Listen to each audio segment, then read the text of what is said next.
y'all? It's your boy Aniki coming at you with another Church of MHA episode 36. I think we on chapter 294 live reaction of My Hero Academia. We got Bishop BG on deck. What is good? We got Archbishop East here. Hey, what's poppin', babies? How y'all doing today?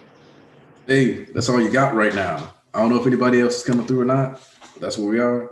Also, because it's the beginning of the stream, I'm gonna just point out that we now have memberships. So you can be like super official, have a badge next to your name, and showcase your membership of the Church of MHA. You can join for $4 and access special emotes. Boom. There. That's the thing that happened. I think it's because they think I'm a gaming channel. We roll with it. I mean, you don't have to be gaming to get memberships. Yes, you don't have to be gaming to get membership, but they specifically think that usually if you get memberships, you're supposed to be at like 30K, but I got it at like 1K because of the fact that I uploaded some League of Legends videos a while back. So I'm pretty sure the combination of me like uploading League of Legends videos a while back plus live streaming a lot has them thinking like, oh, sweet, like it's a gaming channel. He can get the memberships early. Boom. So, hey, like that's where we are. Fair enough. I take my W's where I get them. Uh-oh. Somebody's talking about how they hated the chapter already in the chat. How they hate it or like? They said I hated this chapter. Who's this? No fool. No, see, this has been a devout follower. So hopefully when I read this chapter and we read it together, we'll be able to change the hatred and the positivity. I can see why they would be upset. You could, because I can't. I don't want to say anything because it'll give it away. Yeah. All right, you know what? My Hero Academia chapter 294. Let's see what we got in store. Let's see. Hold on, real quick. Is it loaded in? Bishop Rex, you here? Yeah, I thought you would have been done already. Nah. Bitch. All right. I'm gonna let you read. I'll be right back. All right. We'll at least be here for at least 3 hours. Oh no, we're starting off with a bum on the page. No, I'm kidding. I'm kidding. Chapter 294 of My Hero Academia, final performance. All right, so as I was definitely on the health bed, Crust is grayed out to signify that he's definitely dead. The fact that the sedative took effect here and now is surely no mere coincidence. All right, let's see. See, I don't like this because you know what? I'm gonna just say this right now. Last chapter when Muriel was like, looks like the big guy's not going anywhere. Let's wrap this up. I was like, all right, well, they should be screwed here because that feels like setting yourself up. But we'll see what happens. Little by little, so many of us wore down the giant until he was weak enough for the drug to take hold. Even the thinnest threads can come together and braid a mighty rope. Let's see. We got, hold on. Let me make sure I'm seeing that right.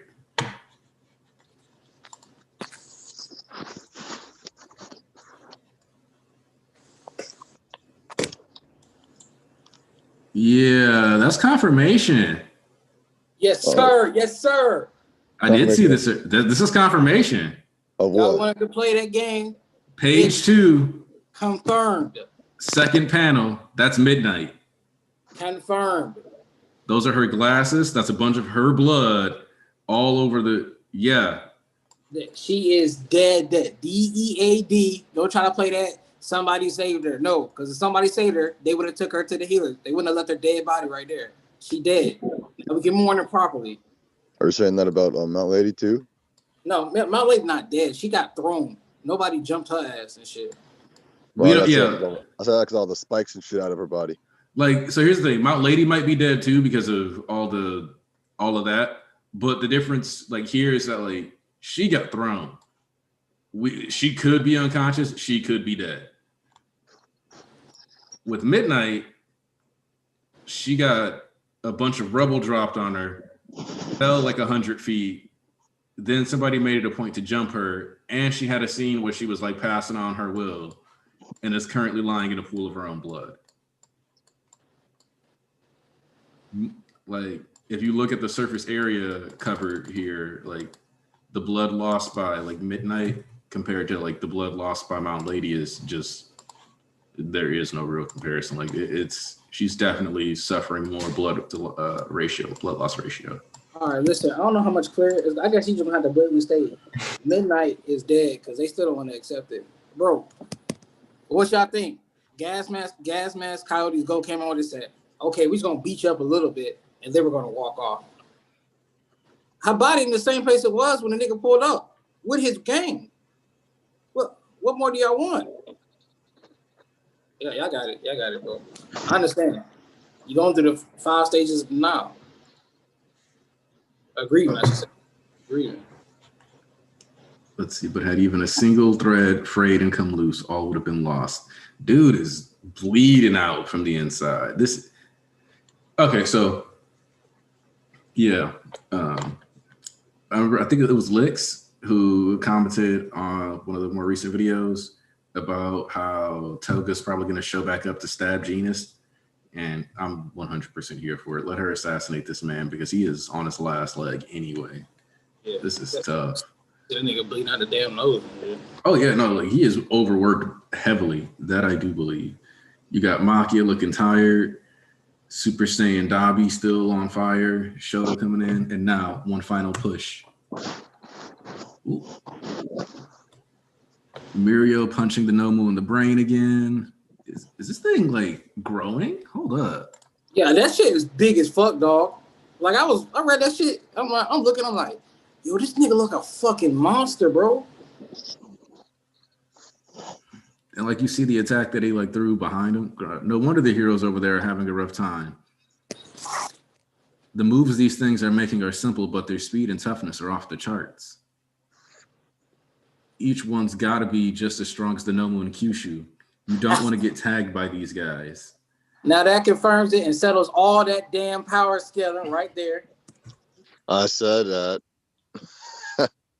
Ain't no this, that, and the other. Well, no. I just told y'all they needed time, like Uchiko said, because Hood had 10 hours to stabilize and then go on a test run. These niggas just woke up out the bank without being set up. But of course, they were going to stabilize more so. We seen with Miracle fighting and all that. But what does that mean? It only takes these niggas 30 minutes to be able to get on Hood's level? I mean, but they weren't even nowhere near testing phase. They weren't even remotely testing. Okay, so the thing is, what you got to realize though is that science is about being replicable to a certain degree. Like it becomes science once you can do it with consistency.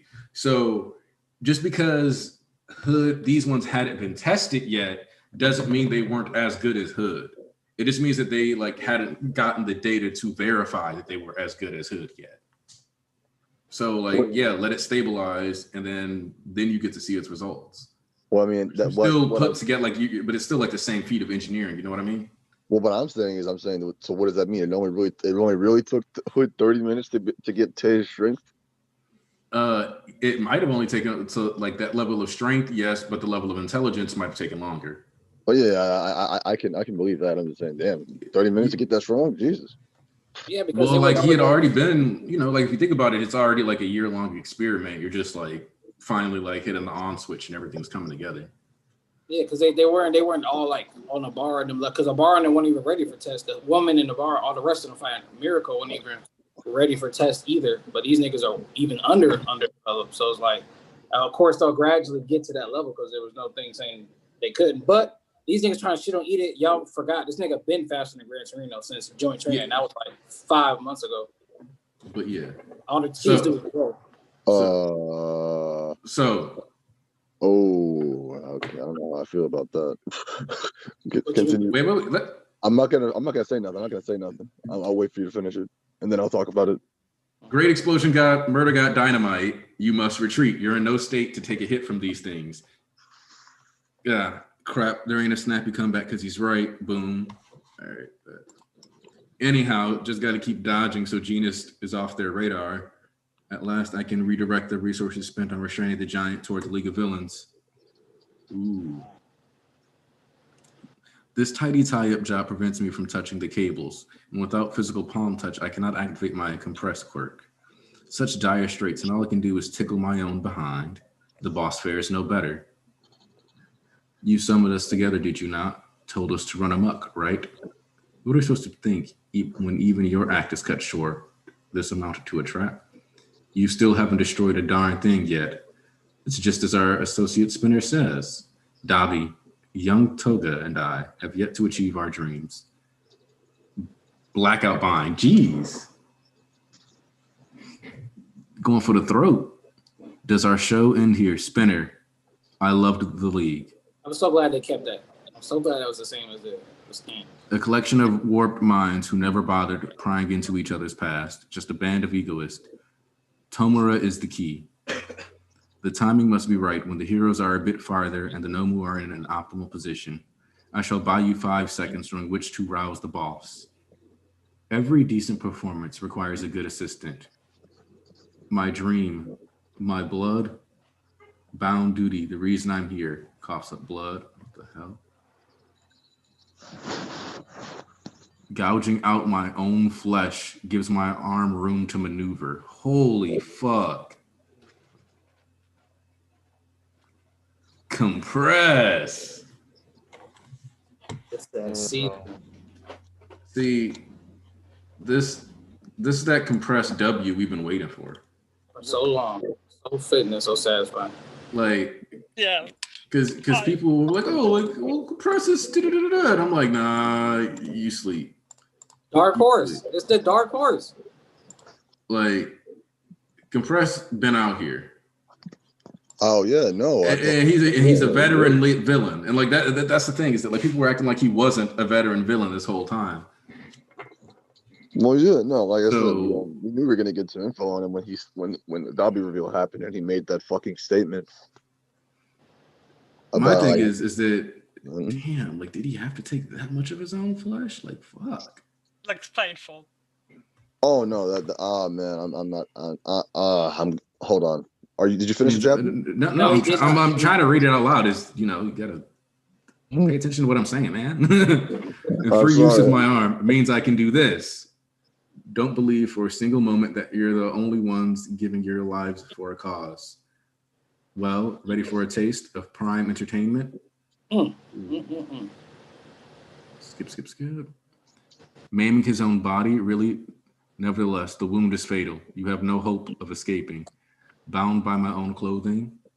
However, bound or not, so long as my hand is in position, right, I can make quick work of this. Ooh. God damn. Daring escapes and deception are my forte, which means I'm the man who will save our team from certain doom. Oh shit. OG Harima, the peerless thief, a criminal from days gone by. Just when the current system began settling into place, Harima targeted the fattened pockets of sham heroes.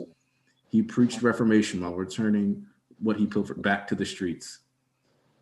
Listen, Atsuhiro, our family's lineage is all about exposing injustice. That righteous blood runs in our veins. Toya! Flash fire fist. Sorry about this, Shoto. Change of plans. Jet burn. Oh damn. I made a And joke. NG Todoroki isn't completely broken yet. If he passes out now, there's no point in going on with this little performance. Sorry, masterpiece. To me, Dabi. Harima, the reformation that you could not achieve, I now hand off to my boss. I am Harima's great-great-grandson. The Paranormal Liberation Front. No, the League of Villains Shigaraki. The Bandit King's blood flows through me. Will change the world in my steed. What's that you say? You barely noticed me? All part of the act. It's all for that ta-da moment. That the true trick I saved until the end. Voila, the curtain rises on the first and final escape artist performance of Mr. Compress. Hold up. That's.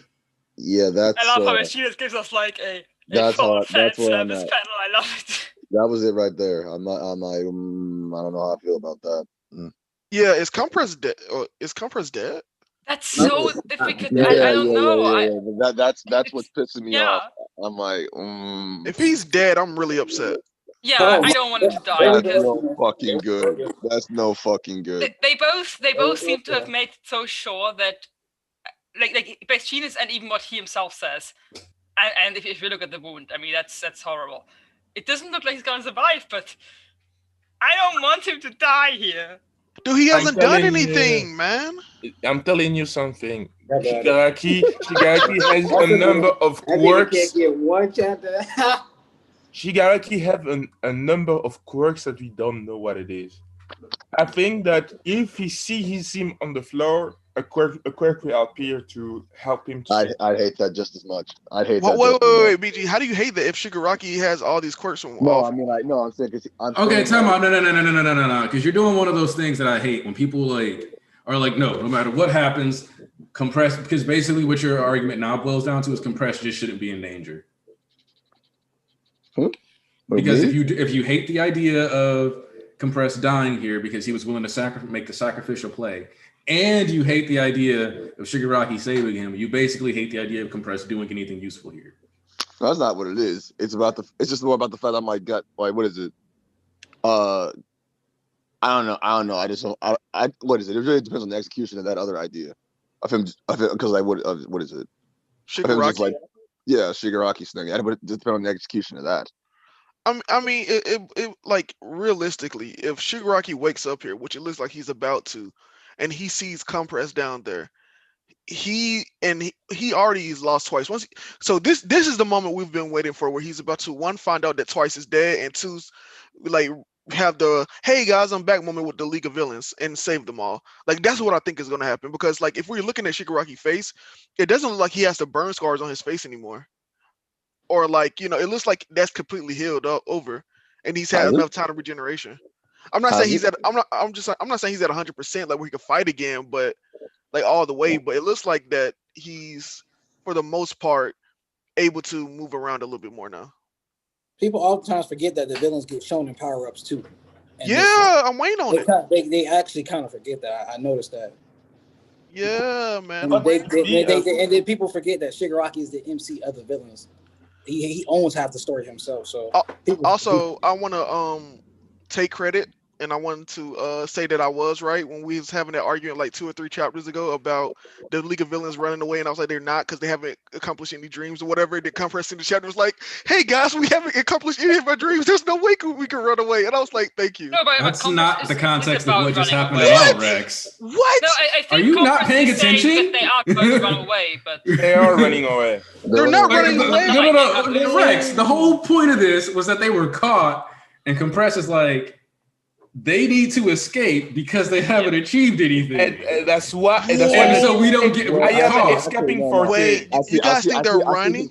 I see his point of view because of the fact of when he said the whole, because he said that right after he said you haven't destroyed anything yet. Mm-hmm. So I mean, he's probably interpreting that as so he needs to destroy something first. Yeah, I interpret it more as we lost this battle. Or this battle, we can't win this battle anymore. Let's just kind of try to minimize our losses and get out of here. But of course, it seems like they are going to wake up Shigaraki, so Shigaraki's going to be integral to the escape, and whatever he does, it's going to be a lot of destruction anymore. So they might still be. Yeah, I didn't see this. Go ahead. They don't have this. They don't. I don't know what y'all mean escape. They don't. They have the edge right now. Like he just said, those like that ends the whole discussion of they're powerful as they're not as powerful. It is confirmed within the story written by Horikoshi himself. These high ends are now on the level of Hood, undeniably. Which ridiculous. No, it's not, because they didn't have time to stabilize. No, it's ridiculous because Ida is fighting them. I'm sorry. He's not fighting and dodging is two different things, like Bakugo said. Y'all forget that Ito is faster than Gran Torino. He's not punching them niggas. Dodging and punching is two completely different things right there. People like to just shit on Ito for some reason, but I digress. The point right now is each one of those niggas are. Wait, hold up. Niggas is clowning me in the chat, and I don't like that, bro. I just don't see how everyone else. Before we go to the negativity, I want to welcome Anya to the congregation. Thank you for Who? becoming one of the first members of the Church Hey, of thank you. MHA Wow, officially. Anya. Thank you, man. Thank you. Oh, Who? And he Yeah, wasn't here and for the start. hello, You got everybody. I am here. Anzu. I just wait, hold up. All right, so we really need to have. So y'all really think that they have the Compress did all of this with the intention of running? Exactly. Like what? And they I have didn't the- see that. When I was reading this chapter, it literally felt like Compress said, "Hold up." So he says, "Spinners, I love the league. Tomer is the key. I shall buy you 5 seconds, during which rouse the boss." He's not like saying, "Oh, let's get out. Let's get that, then run away." He said, "No, wake Shigaraki up. You summoned us together, did you not? You told us to run amok, right? We're supposed to think if your act is cut short, this amounted to a trap. This is our associate Spinner says, you haven't destroyed a darn thing yet. Dabi, Toga, and I have yet to achieve our trees. Why are they running away? Then he wake Shigaraki up. What makes y'all think he's running away? Because like I they said, can't accomplish I their can- dreams here today. I can No. see both. No, I can see both sides of this argument because on the other, Yeah, I mean, on the I other, see what you're saying. but Just, on the other hand, the other reason I could think of as to why they would be waking him up because, well, I don't like to say this, but what if he actually does think he's gonna die? Then yeah, he's like, I can't get your asses out of here, so you have to wake him up if he can.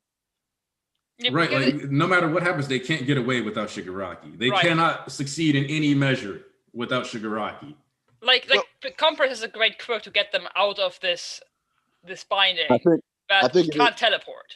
I think it is that actually because think about it. Why is it that if it was really just about we were going to fight up from up here, then why the fuck did he only release Shiggy and Spinner instead of Shiggy, Spinner, and Dabi? Dabi's already free. He said Dabi to me. Dabi's coming over. No, Dabi. No, he's already compressed Dabi. He compresses him right after he comes to him. Yes, he does. What? Yeah, he does. No, when No, he does not. Yes, he no, does. not. No, he No, doesn't. I'm pretty sure he compresses Dabi. Yes, he does. Look, Dabi. like you see there's the panel where he says to me, Dabi, and then right after the page, right after he has a little ball in his hand now. Where do y'all see the little ball? Look, I see. Look on page 15. Yeah, aren't those the balls that he uses to No, free that's Dabi. Shigaraki That's Dabi. and? No, that's Dabi because look right above the ball. It's the little like snap part where after right after he compresses somebody, and the panel right before that at the bottom left corner, the page before that is Dabi coming to him. Yeah, I think some of y'all need glasses. All right. Yeah, so he compressed Dabi too. So like, Yeah, why he's the definitely fuck? not there anymore when we No. speak later. Okay, I see what it is. No, they're not. Okay, he's compressed Dabi, not to. Okay, I see what this is. It's not for them to escape. It's for them to have Dabi in a ball for him to throw Dabi out. It's not for them to escape. Because if you look at it, you see Mirio and Gina's threats come. It's for Dabi to be able to do damage. So why is Dabi not out though? Because they're coming right now. Well, Shigaraki was the main one to get out first, too. And then he says, voila, the curtain rises on the first and final escape of performance. Remember, Compress is a magician. Like I think he's about to do something with Dabi. Like I don't think that this is them escaping. I could be wrong, but from from how I read it, this seems more like this is the performance that they've been waiting from Shigaraki. They all wanted Shigaraki to destroy, and they want that now. This isn't them running away, in my opinion. Well, listen, I don't know what they talking about retreating because they got the advantage in the high ends. They have leveled up this hood, and I don't know which one of y'all saying anybody besides Mirio. I'm not even understand. But I don't know which one any of y'all saying besides Mirio is on the level of a high end because they only have Neji Ray. Yeah. Bakugo is not fighting like they just said. He said I even gotta fall back, acknowledged it. Y'all niggas shitting on Ida when all he doing is dodging and talking about how he on that level. All he doing is dodging. And Neji Ray's weakened too. And Mirio's going to attack them. So and all those niggas are on hood level. And Genius is dying. They said it's hood level. I thought, well, no, they're not gonna. Yeah, and like with Mirio, like I was saying, like Mirio 101, I think could be the high end. But again, Mirio's purpose right now isn't to just beat them. He has to like keep Genius alive. He has to protect everybody. Mirio has his hands full doing a lot of things that's just not fighting. That's why I don't think Mirio's in the best position to succeed in this situation. I just don't in my mind. I just don't see how. Even if he could kill one of them, you still got what's that? Three more. Yeah, I don't see what gives us the indication that. Remember we was talking about that roller coaster ride of like the heroes getting an edge up. This is the villains getting their edge up now, and I think this is the final edge up. I think this is where the villains win because unless All Might shows up himself, which I doubt is going to happen, The villains won here. This is it. This is the victory. The complete victory I was talking about. Like I said last week. After this, I knew the tide was going to change for the last time. How he talked about Shigaraki waking up. I knew the tide was going to change because now this arc is really about cultural code because it's not going to be no back and forth. This is the final. They had Genius went on like his whole spiel about the whole thing. They have no more cards left to play. Now it's time for Shigaraki and them to have their final wake up. It's time to end all this. Yeah, and like Tarner said that Endeavor and Deku look like they're both passed out right now. Yeah, they already not quite, I think Toya said Enji's about to pass out. Yeah, he's already passed out. Not yet, but well, the if he passes out, he says so. He doesn't seem to be completely out, but they don't know it yet. But he's not fighting. He doesn't look good. He doesn't look good. Yeah. Regardless, he's still useless. He's not getting back. He's not doing shit to no high end. Yeah. this is crazy, bro. Yeah. So like for me, it's like all these people are falling down and like out from the hero side, and then we still have Shigaraki about to wake up. It's like I don't see a situation in which they do run away because like Maki is still there, and they have nowhere to run away because behind them, I'm assuming there's still some heroes, like from the city and towns. Like, and if like, and my thing is who's going to carry them? Dabi's skin is melting. Compress is basically kaput. Toga is a while away. It's just Spinner there. It's just Spinner and Shigaraki. There's no way they run away from this situation. Yeah, but the heroes that are far away, they still would have to deal with a few remnant Nomus, which are apparently now all Kyushu Hood level. Which, let's be honest, who's there able to take out a Hood? Nobody. Mirio, but he's apart from Mirio. Stop. No. Stop. Happened there.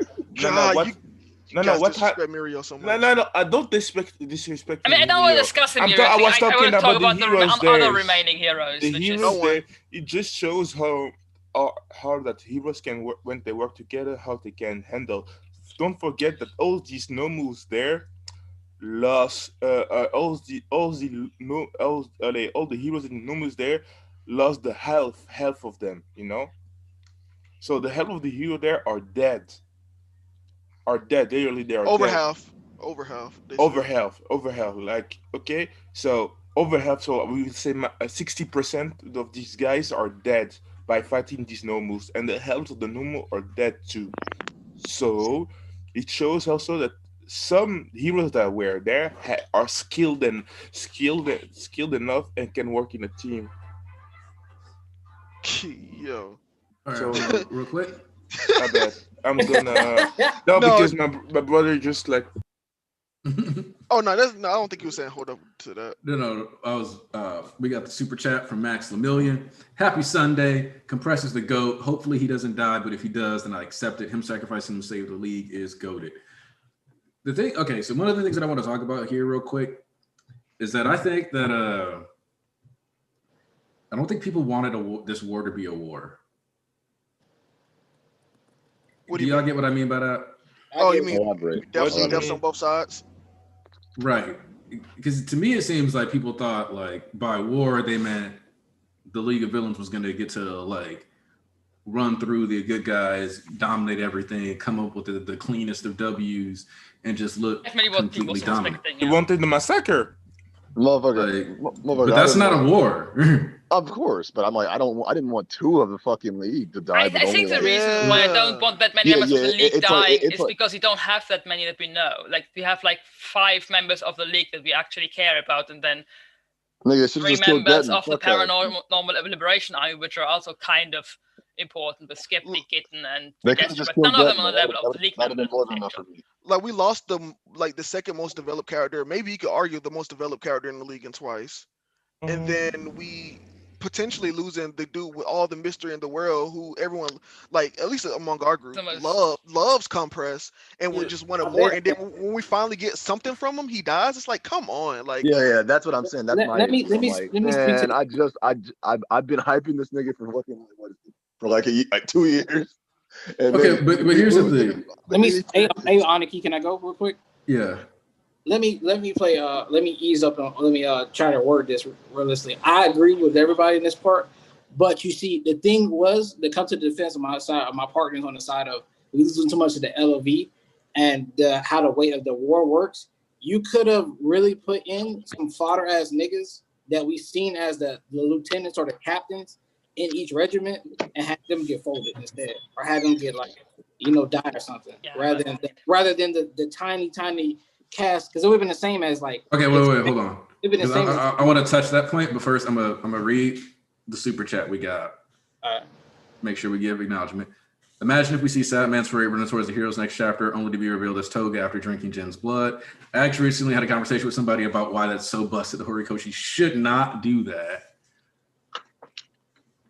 But the thing with the League of Villains cast being like limited,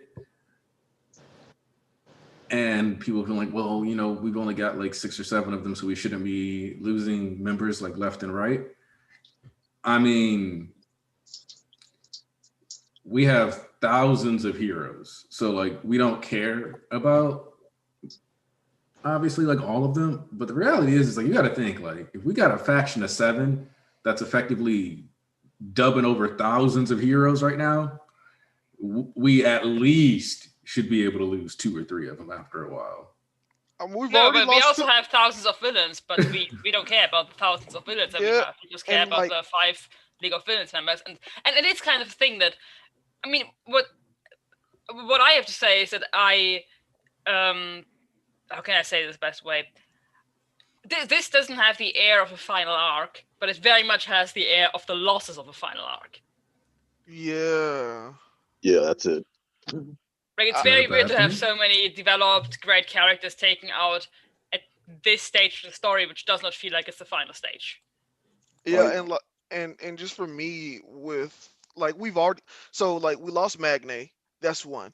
So we lost twice, that's 2. To lose Compress here is like, damn, it's Spinner, Toga, Dabi, Shiggy. Okay. In terms of Magna, I don't really think that's even worth mentioning because most people don't care about Magna. But yeah. No, that is worth mentioning because, like, regardless of how we felt about her. No. I'm mostly speaking on how we feel about it, because in the same vein, you could argue that about how, because if you look at it like that, then technically we've had a good amount of losses on the hero side too. It's just that for the most part, people, even the ones that are named, the ones we've had for a long time, they're not going to resonate. Their deaths aren't going to resonate with you the same way the league's deaths are. So in the same way, I would say Magne's death was like was the like league death to start the trend for my hero going into where it is now. So I think, no, it was impactful in the regards like, oh goddamn, they killed somebody.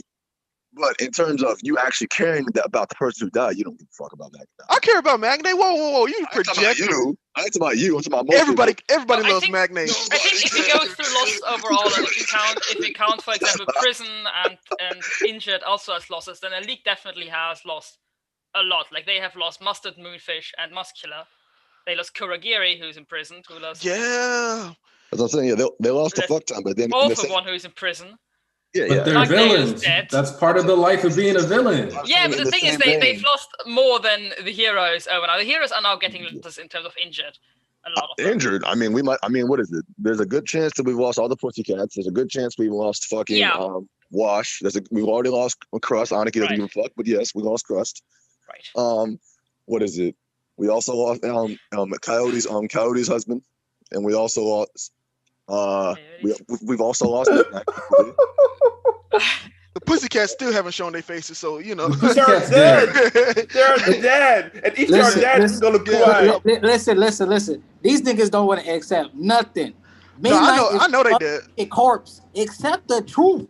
Ain't no assuming, bro. Okay, guys. Before we continue. Gasmask pulled up on her and said, "She is mine." She fell from fucking 50 feet in the air, and after getting hit by fucking debris and rubble, and that nigga said, "She is mine." You cut back, her mask is off her face, 20 feet away, when there's blood underneath her. You think heroes pulled up and saved her and said, all right, you know what, Midnight? We're gonna just leave your body here. Although those heroes heroes 100 yards away. No, them niggas ran over and folded her and killed her. Wait. It feels like when Super Chat from Siobhan Robinson, weekly coming through again. Thank you, appreciate it. This feels like when the first half of Naruto ended leading into Shippuden. I see the next half of MHA starting soon. That's what I was going to say, is that if we're talking about how this has loss and stakes and feelings on par with the end of series, to me, that's what I've always said this is going to be the My Hero Academia equivalent of Marineford, except with more actual losses that we care about. See, I really wish I was reading Naruto week to week when the Sasuke retrieval arc was going on, because I could just imagine how they're like, holy, like just reading that and just not knowing what's gonna happen. Holy shit, Choji's dead, Neji's dead, None of Shikamaru, those dead. like Kiba, like oh my god, like whoa. I could just imagine like reading that week to week and just being like, what? So where do we go from here? Sasuke's gone, Naruto's on the ground, all the people are dead. Kishimoto, what the hell are you doing? You madman? Oh my, yo, Kishimoto the GOAT. I just put myself in that. Like, none of them died. But like, part 1 was to go. Fuck all the X. Anyway, I wanted to admit something on my part, and that is that I don't really but don't really compare villain losses to hero losses, but more so like villain losses to 1A losses, which that makes little sense. But the thing is, with Darby and with Shigaraki and Deku growing side by side, and with Darby so clearly being set up as like an enemy for Shoto, I always kind of assume that the students now are growing up to fight the league, which means by the time they grow up, we still need the league. Yeah, and if we only have 4 of them, it's like, yeah, like obviously they can recruit more later on, and we can learn about them. But it's not the same as having the OG crew. I'm not gonna feel like that. I'm like look at it like this, nigga. I'm not gonna give a fuck about fucking like Getten joining the league like this. I'm not gonna care.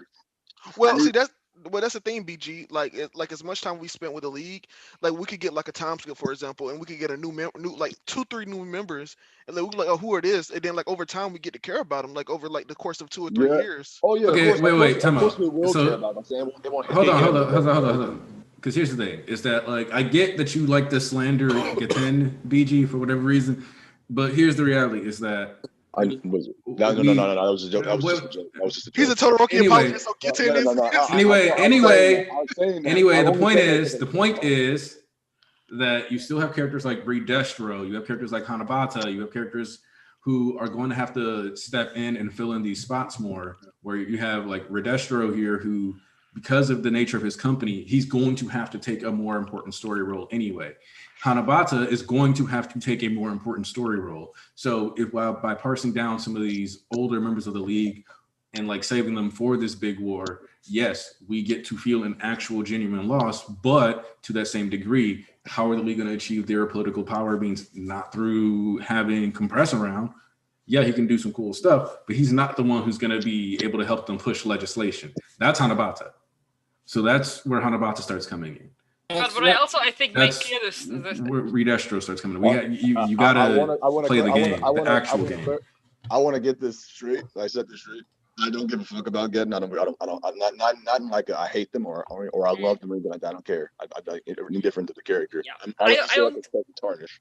I don't really care about getting either, and mostly the thing is, but what I take away from this chapter is sadly that I feel like Compress doesn't care about the Paranormal Liberation Front members either, because he doesn't care about Skeptic here. He doesn't like do anything for Skeptic.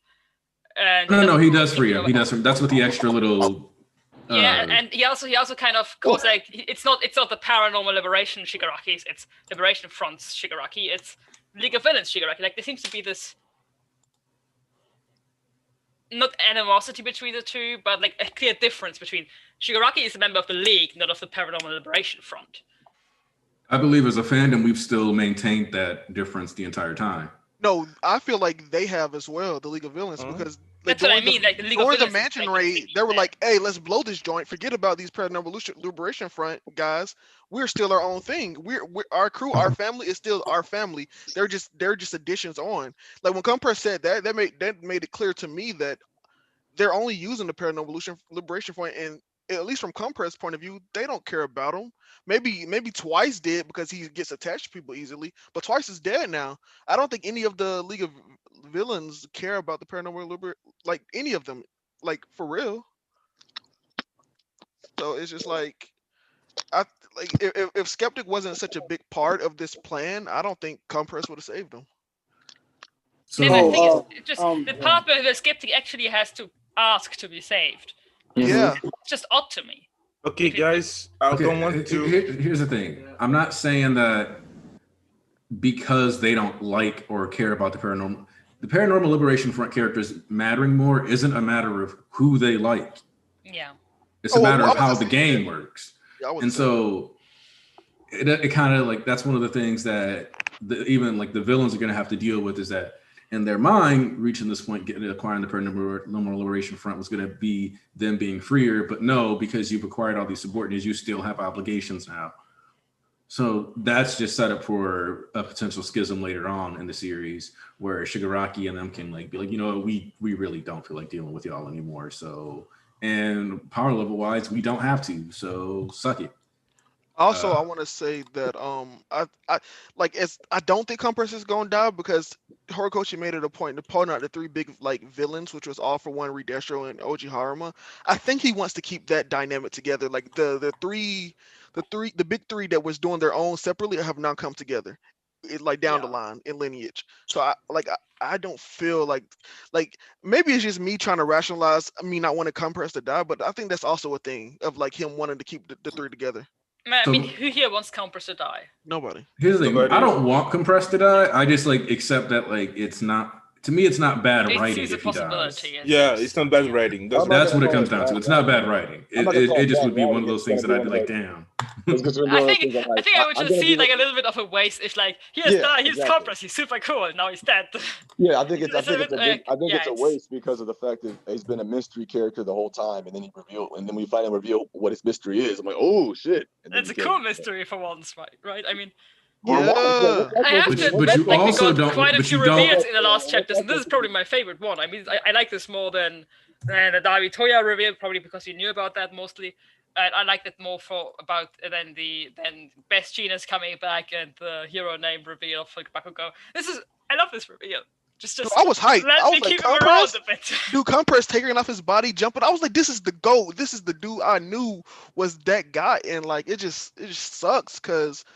Like my thing is, if he had gotten some big like moment during MVA, I wouldn't have had much of an issue of him dying.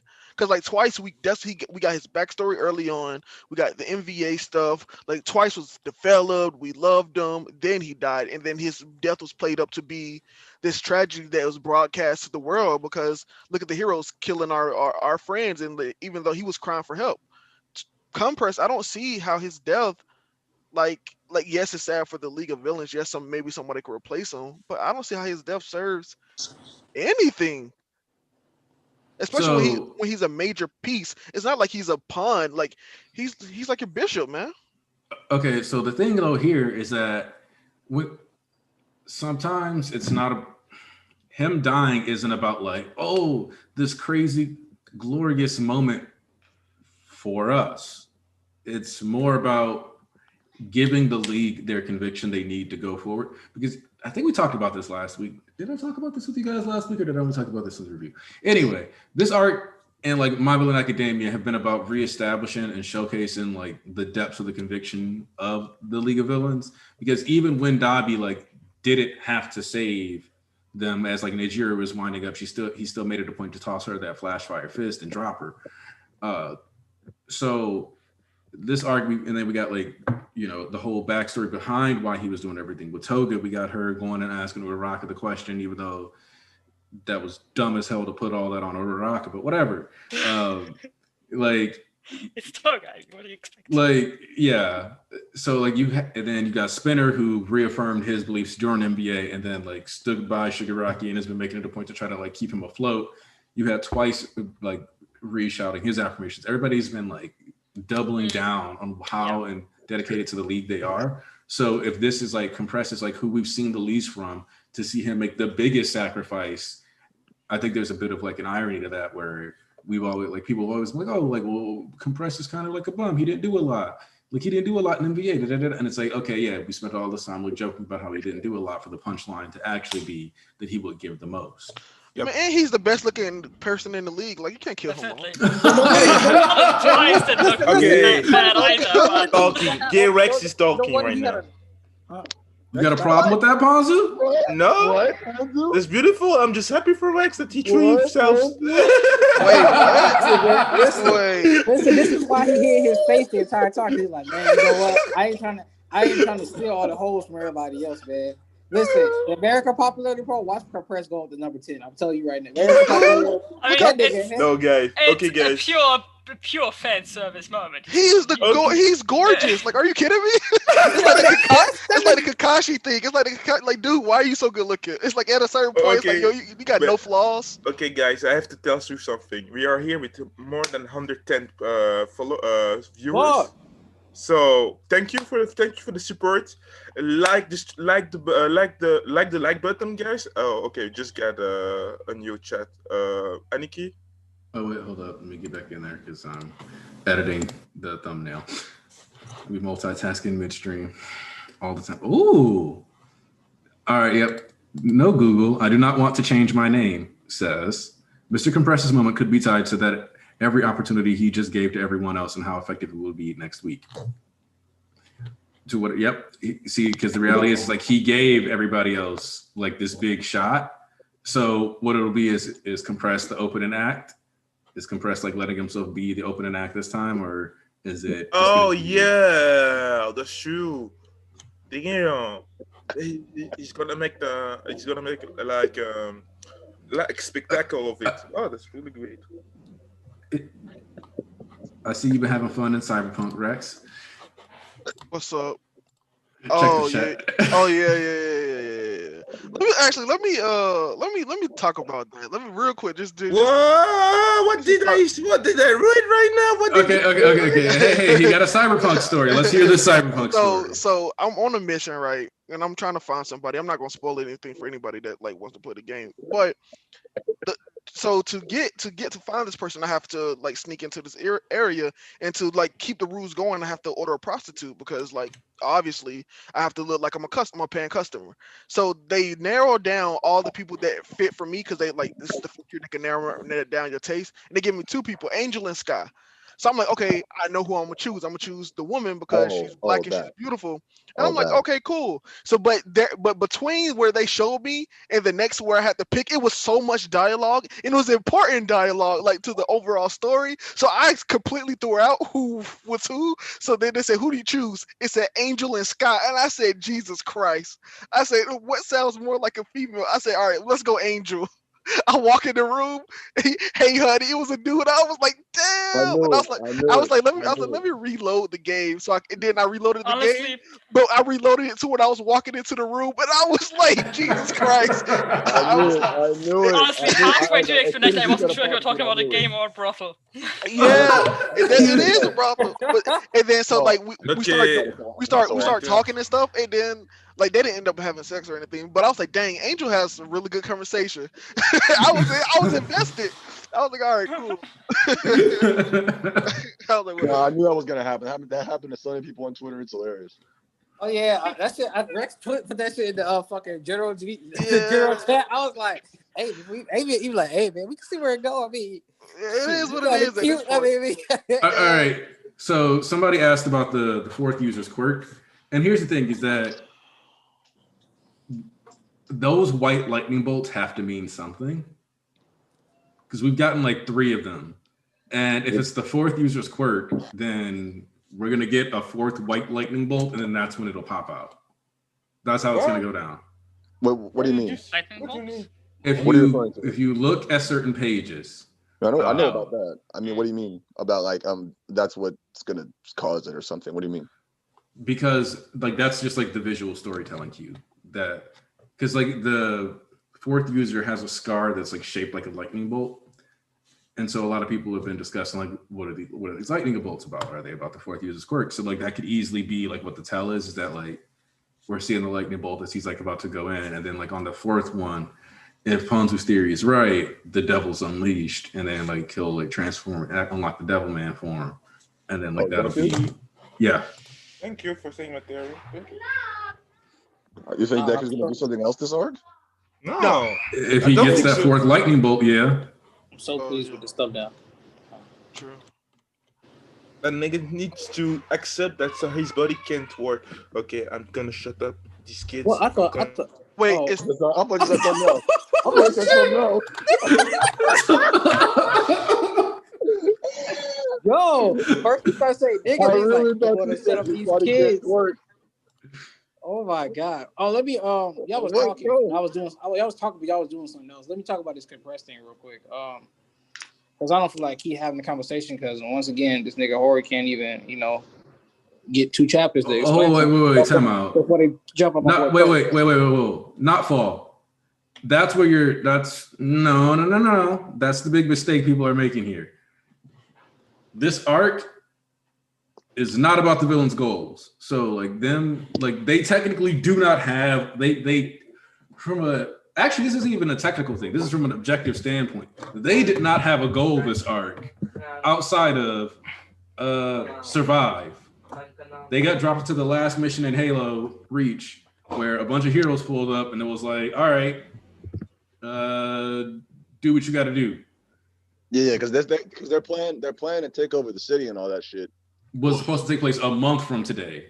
Yeah. Now they don't have to do that right now, but yeah. In terms of and besides, they've already laid the seeds anyway, which is what I wanted. Yeah, like they were trying to crumble society. So like everything they're getting here is like, all right, I guess I'm making the best out of getting jumped today. Haphazard. Honestly, with them having the way I look at it is they don't have to do everything today, of course not. But I think that is kind of the meathead shonen thing where it's like Naruto, Asta, all of them say, if I run away here, I can never look at myself. I think that's what the villains are basically saying right now. They don't have to do everything today, but they can't run here.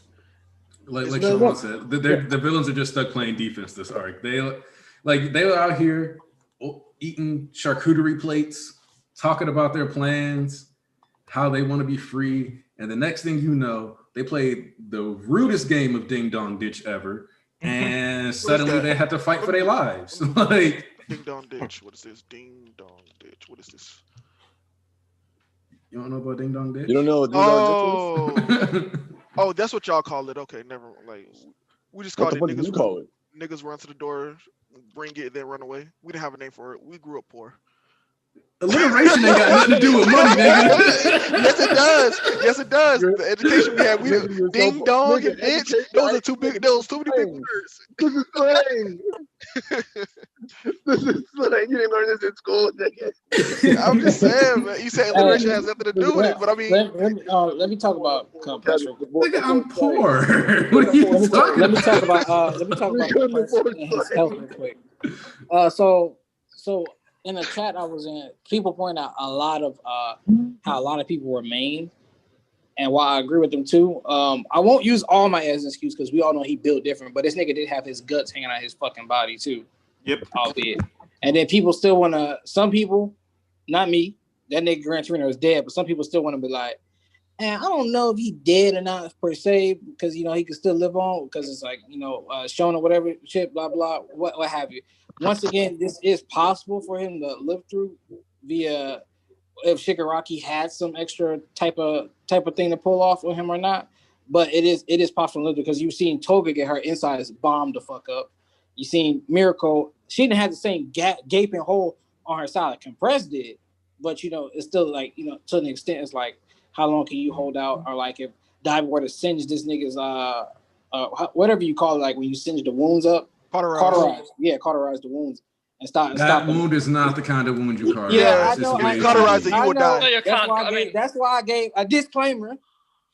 But apparently nobody listens to what I say as per usual when I put disclaimer.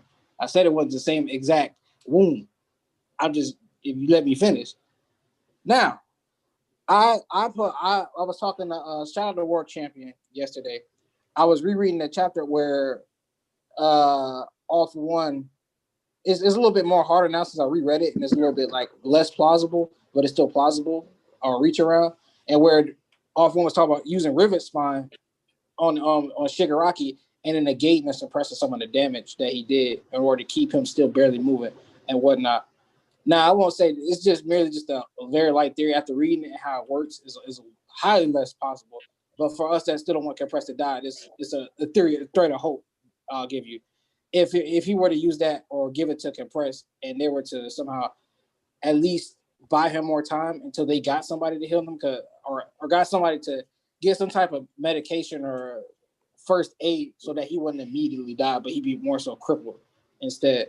That is plausible given how things work. Wait, Because I put it akin to since all y'all motherfuckers read One Piece, yeah. I forgot what arc it was, but shout out to World Champion. He ran me through it yesterday. How remember Pacifista first pulled up and they said, I'll take Luffy's head and whatnot, and y'all can all live, but nobody wanted to. But Zoro decided to take all of Luffy's pain instead for himself. And it's like, I'll be more dangerous than Luffy or whatever have you. Y'all motherfuckers who read One Piece know bit by bit how they all went out. Mm-hmm. I put it akin to if Shigaraki took on the pain, all his pain, and stopped negating the damage. It's just sort of that one of his comrades could live through that. While it's this very loose possibility, once again, hear my words, very loose possibility, given how Rivet Spawn works, it's still plausible. For those of you, to be honest, I don't need much of explanation how he could have survived. The guy, yeah, I really don't give a survive. Honestly, next chapter Horikoshi say, yo, all for one took a quirk where it can like put people bodies together. I'm like, cool. I really don't give a damn. I really don't. Even the he's a magician. He's just shaking his. I'm fine with that. Just let it go. Chat, I want y'all to see this. I want y'all to see these hypocrites, chat. Now y'all see how 2 seconds ago that compressed that damn Horikoshi didn't even get 2 seconds once again to let something play out. But now they're like, oh, we don't need an explanation now. You know what? Hold on, whoa, East. Time out. It's something else. I'll accept him just putting his flesh back. Yeah, like hold on. I am on record multiple times saying sometimes I'm okay with an ass pull because sometimes I just want things to go this way. So like I'm on record saying this. So this is not off brand for me. But also I want to say that I just had a cool theory of a way that I don't know if this is y'all read Vigilante, so I don't know if this is possible. Can Best Genius like hold together people's bodies with his threads? I want to see it happen. So here's the theory. You remember, All For One did not take Genius' quirk because he thought it wouldn't be a fit for Shigaraki. But Shigaraki in this arc has said, yo, I am my own person. You don't really, what if Shigaraki takes Gina's quirks and uses it on Compress? That's a wild theory, but we all know Shigaraki is really intelligent and really technical. So, like, All For One thinking that Shigaraki didn't need that quirk, Shigaraki would be like, no, I could definitely use this quirk. I'm just saying it's a possibility, but, So, that... I've seen Gina get work. Because here's the thing. The thing that I like about that is that I feel like muscle fibers and manipulating them, it is a form of fiber. Mm-hmm. I mean, it would be very, very difficult to say where the limits are in this fiber. Right, and because part of the question comes down to how often then has Genius actually tried to manipulate somebody's muscle fibers? Never. He's a hero. So so I'm like, I mean, it is possible. That's something where I think So y'all think I was talking about muscle fibers? That's a cool idea. I was just saying using threads and denim to do a makeshift hold the body together until we get medical attention. Medical fiber, muscle fibers, that's actually really cool. If that happens, sure. I guess you can use thread to. I mean, if you that's what I was talking about. I was using thread to hold the people's body together. I didn't mean muscle fiber, but that would be cool too. No, because when you think about it, the only one I wanted to see fight against Muscular was Genius because he has he used a surplus of muscle fibers, So that was an unexpected matchup. Yeah, but it is. I heard it before. Yeah, but I said it before too. Yeah. So yeah, that's just one. I just wanted to say this. I'm still not gonna believe that muscle fiber shit until I see it. Yeah, the thing is, I don't really believe that muscle fiber is a thing. I don't think you can do it. I just think it would be. And also would be weird if All For One is like, yeah, we don't need that quirk if it's essentially bloodbending. I'm like the thing is, I don't believe you could do it because nigga, why would you ever even use your clothes cloth then if you could just use your muscle fiber? Because it's directly stated that he has certain affinities for certain types of fibers. Yep. And also, doesn't Genius have to first connect some fiber to another No. fiber to control it? No, No, he doesn't have to do anything. he doesn't have to do that at all. He just He can. Really? can, he can control all. He can control fibers in general. He doesn't have to like use his own threads to do it. No. What I mean, so there's So because the way I've always seen most like it used, maybe I could be wrong because I haven't read Vigilante. Like even when he grabbed All for One, he used his own fiber one to connect to All for One's fiber, and then he tightened it up. Yep. It wasn't like No, he I just think he tightened just it. tightened up the clothes, right? No, he uses little tiny strings, like little threads will like reach out and so he can grab. Okay, I was right. Yeah. So Yes. so Yeah. if, Here he's if just we go, tightening up the clothes from compress right here. no, he had to connect. I'm pretty sure he has to Right. connect. I don't think he has to connect. I don't. No, think he don't have to connect, but for some stuff, some fibers that he don't have an affinity to it, he has to use it. I think so. There must be something like Because that. he's like, if you look at this chapter, he was using the carbon fiber, which he's like touching the carbon fiber by standing on it. Mhm. So like once he gouged that out, and then let's see.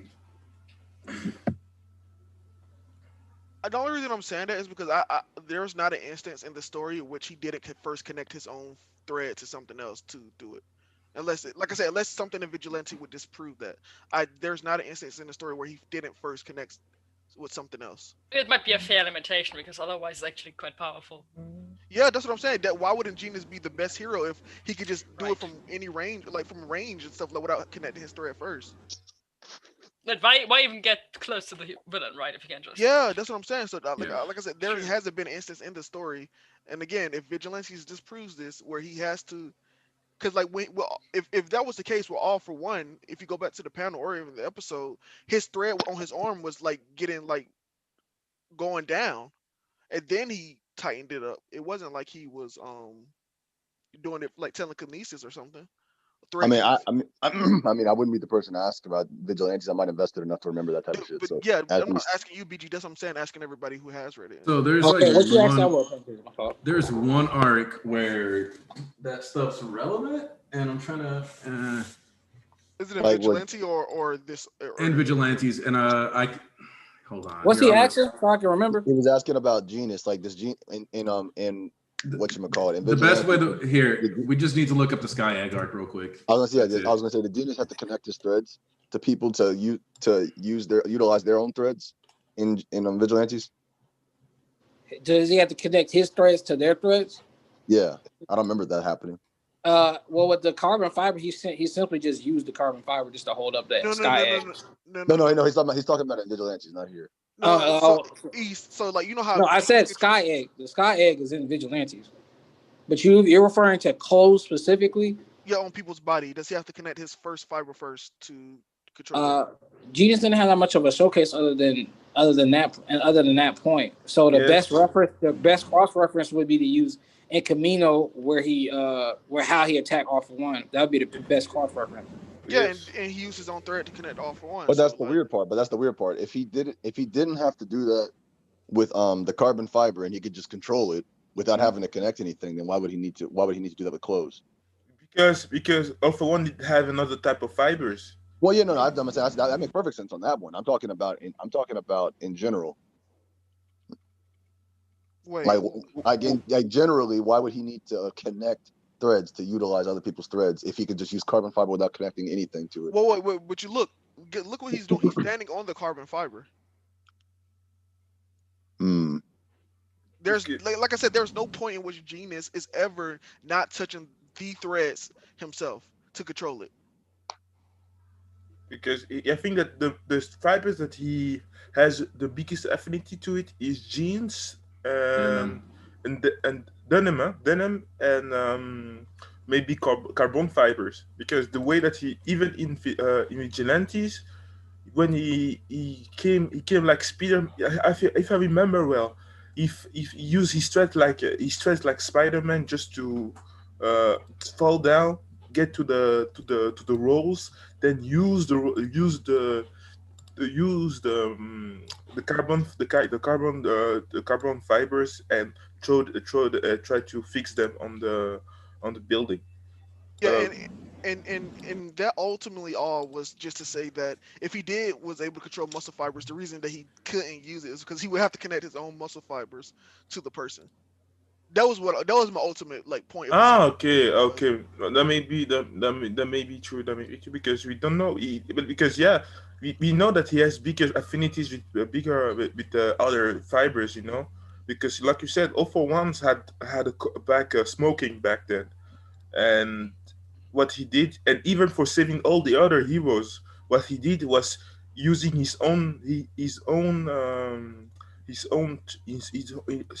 fibers just to manipulate them to go to get them away. He did that like he did this like in seconds, like in quarter seconds, I will say.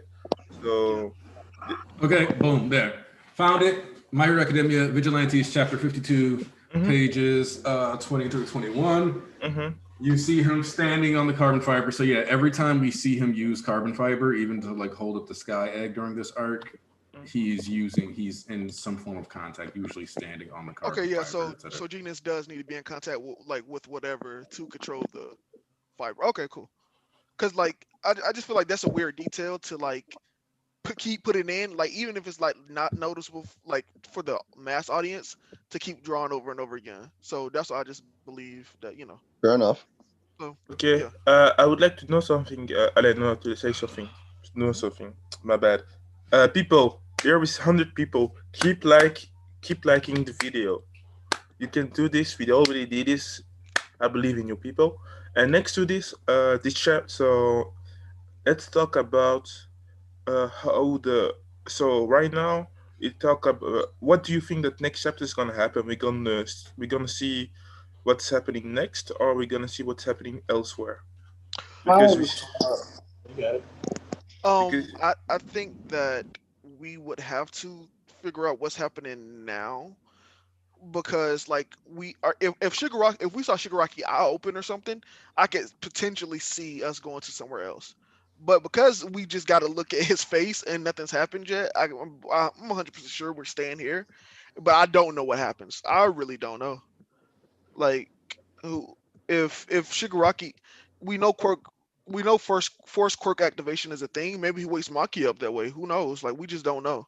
Like this arc can go so many ways now if Shigaraki wakes up because if he's able to use force quirk activation, wakes Maki up, it's like, well, damn, GG. Also, one of the things that I want to point out though is that everybody was saying that the story was getting like too optimistic, and we're right back here. All it took was compressed, like getting injured, Yep. and because and the thing Rogers is, around the corner. and the thing is that when everybody was bringing this up, nobody was like, well, maybe compress will do something. No, I definitely didn't say that, but I was on the thing of saying I don't think it's wise to just assume the heroes are in the best position because this has always been a back and forth. So I was always expecting something to happen. Just didn't know what. Are you on your Yeah. phone, BG? Yes, I am on my phone. Okay, that explains it. Why? You started cutting out. Oh, I said. Well, I said was. No, we I heard you. We heard you, but you could tell that your quality wasn't as pristine. Fair. Yeah, I was already, like I said to Ian, I already told him I bet money that by the end of this chapter, before anything, I bet him last week. I was like, the hopes all came together just at this point, and the arc is already ending. So next week, now the ties change completely again. By the end of the chapter, the ties change again, which they basically have because once Shigaraki wakes up, that's a wrap. No matter what he does, his villain season once again for the final time. We had enough of the back and forth. So this is the perfect time to come to a close, and the villains take their lead because they have everything they need to take their lead, and finally just close this out. We already got the high ends scaled to the same level as Hood, so none of the heroes there can really do shit. Mario preoccupied, the strongest and most healthiest one there is preoccupied with like three other things to do. Gina's, if you kind of forgot, was coughing up blood and shooting that shit out his nose. I don't know if you've seen that. You pay attention. And his eyes, weirdly enough, why is blood coming out his eyes? He's straining the fuck. He's straining. You try to hold Maki back. Couldn't nobody hold that nigga back. So I know that nigga was struggling. Endeavors basically passed the fuck out. He done. Shoto passed the fuck out. Deku done. Fucking crippled. Bakugo done. all Ida could do was dodge the high ends. Fucking Nejiri to like they don't have anything. And shit, like we said, like Rex pointed out, Shigaraki's body is healing. Maybe not the same level as before, but it's healing enough for him to get up and do something. Like I also said, it's a shonen. Well, it's not like Shigaraki has to do much. As long as he can keep one eye open and touch the ground, that's all he needs. Honestly, all he needs here is he doesn't even need to touch the ground. Just shoot an air cannon, one air cannon, and like half these dudes got to just leave, like because everybody, like nobody is in good enough condition to like do anything, and except maybe Mirio. And at that point, he's gonna have to prioritize like helping these injured people from the air blast. So, like one thing I will say is that, like, who's all down on the battlefield right now? Like from in this area. So we have Deku, we have Endeavor, we have Shoto, we have Bakugo. That's what? How many is that? 5 people? 4 or 5? Let's see. 4. People who are actually up and moving. No. Who's down? First, who's down? Deku isn't fighting. Yeah. Endeavor doesn't look like he's getting up. Okay. We see that Eraser and them already got taken away, and like Bakugo is still dodging. And then and Todoroki. So yeah, like Todoroki. 4. And then who do we have up? Ida, Hado, Mirio. That's literally just enough people for them to get those people out of there. That's literally what it is. I actually question that. Would Mirio actually be good at helping people escape? Because he can phase, but he can't make them phase. And he can't go either. Yeah, but he's got the permeation mode of travel, so more than likely he's gonna like drop his feet into the ground, then use that to like quantum tunnel springboard up. Because if you think about what he said the villain hideout that the Night Island agency was keeping tabs on was close to the Villa team. So what he did was he went from the Villa team and then traveled from the Villa area or close by the Villa all the way to where they are now. Hold on. Nobody thought about that? Nobody noticed that? Yeah. I saw that, but it just hit me to now like Mirio. He literally took the time to converse with them and then all the way to catch up to Makia. That's what they said. How fast is Mirio then? Like, because we know Makia was moving fast. That's what they said. Dolphin told it to. Like, how fast is Mirio then? Like this is speed on another level right here, man. I mean, he needs half an hour longer than. Is he cut out for me? Or is it a few minutes longer than Makia? Roger might come today. The thing is that he went and talked to the Villa team and found out that they gave them a sedative. So like, it's not that he needs longer than Makia. It's that he started traveling after Makia was already given the sedative. Yeah. So he had to have a whole conversation. So he might have gotten there like faster technically. Also, he was stopping to fight other Nomu. So but of course, if he I mean, we talked about this. If he goes very, very flat, he would just. Hold on. He said the Night Eye agency was keeping tabs. Isn't far from here. The villain hideout isn't far from here when he pulled up. Are you sure? No, he said from the villa. Yeah, he said no. He said their radio system are busted. He can't talk to the villa. He said, we got word from the villa about what's happening, so I rushed over my special permanation mode of travel. You see, the villain hideout that Night Eye agency is keeping tabs on isn't far from here. Oh, okay, cool. Because he was already talking to Bubba Girl about what was going to go down. So then how did he get in contact with the villa team? Because the villa team comes there now. Hold on. I got this. No. I just remembered I saw a panel of Momo holding a walkie-talkie. Yeah, with the mic. But it wouldn't reach that far. So there's going to be something else. Yeah, are you talking about the team that gave the sedative? Yeah. Yeah, his shock didn't go that far. Yeah, but no, like they still would have needed something to like get in contact, like reach over. Hold up. Because just by being in the area with him, their comms are jammed. So for them, they couldn't talk to the ones at the hospital because their shit's down. But they could talk to each other because their shit isn't down. Yeah. I mean, listen, but anybody who comes into the area is still also having jammed comms. No. Yeah. But Mirio wasn't in the area first. Yeah, but I'm saying like it wouldn't make sense for him to be closer, get there, and then be like, oh yeah, like I'm talking to the villa team. No, he told them beforehand. Where did he say that he talked to them? I just tried to find the panel. He said he got a message from them in the last page of, I think the last chapter. Might have been the one before. It was last chapter, yeah. 93. Yeah, I remember him saying. Yeah, we got word from the villa. Oh, right. About Yeah, what's yeah. happening, They said so I that's reckon legend, they're though. using that special permeation mode of travel. Yeah, I would assume they I mean, you listen. can't The tell us. hero network exists, and you could just call a nigga, bro. Yeah, like, and then we technology know is way more advanced than our own. Like, I'm pretty sure walkie-talkie go over countries in this. like they already said they are because even on the news, the niggas was like, "Hey, bro, fucking Mafia coming from over there. He gonna cost through all these cities." Like, I'm pretty sure Miriam will be like, "Hey, what the fuck going on at the villa?" Like, you could just the hero never exists. So it's like all you have to do is contact Mountain Team. We did this. Shoto isn't Vegeta. Jeez. No, somebody called Shoto Vegeta.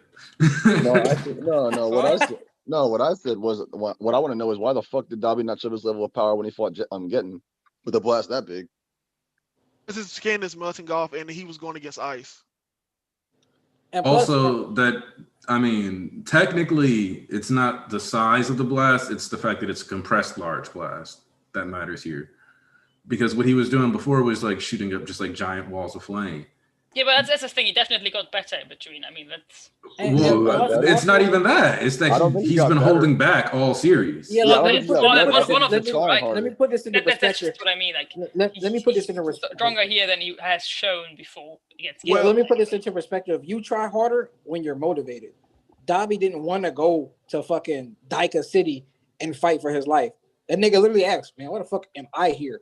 Why do I have to do this shit?" And then Geetin pulled it. It's like, oh, ice, huh? It's like you going against this motherfucker who's not just. It's not a simple battle. It's like every time you blast that shit, he keep coming back with the same shit. Like their AOE was basically like counteracting each other at the same point.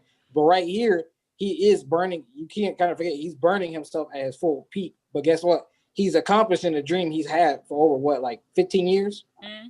So I mean, I would try hard too if it was something I've been waiting for 15 years. Regardless if I fucking myself up or not, because he is burning his skin at each point he's doing this shit. Because he was even surprised he could fucking use his feet to fly. No. Because I was like, when I was looking back through, I never saw that anywhere.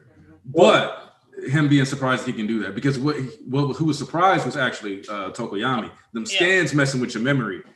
See, I'm telling you. Yeah, that's what I remember too, because I remember they had the same feeling when he fought Tokoyami, that he was suddenly stronger than he was before. Because he dropped down on Tokoyami and straight up said, "I planned this out. Like I saved Blast so I can do this to you." And also he did train for the Endeavor for a good part of his life. Like there is that. Like he still knows how to do everything.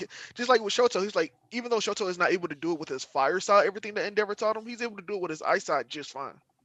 And one of the things that's kind of cool about this page actually is one, Toya getting the whiteout effect that Shigaraki gets. Yeah, I thought that shit was cool. Two, because of the way he's burning, he also currently has like the hole in his palm, even though it's like a fake one, similar to how like Shiggy does. So it's like these false saviors with their flowing white hair and their holy palms reaching out to cast their judgment on society, and then boom. And also took Shoto. I guess is you got it right. No, what you about to say? Because I was gonna deviate. No, you go because I told Annika I need the floor at one point because I'm gonna go off on a pretty long tangent, probably 5 minutes. All right, cool. So so can we so OG Haruma wasn't really like an evil villain like. All for one, he's Robin Hood. Yeah, they established that in the book.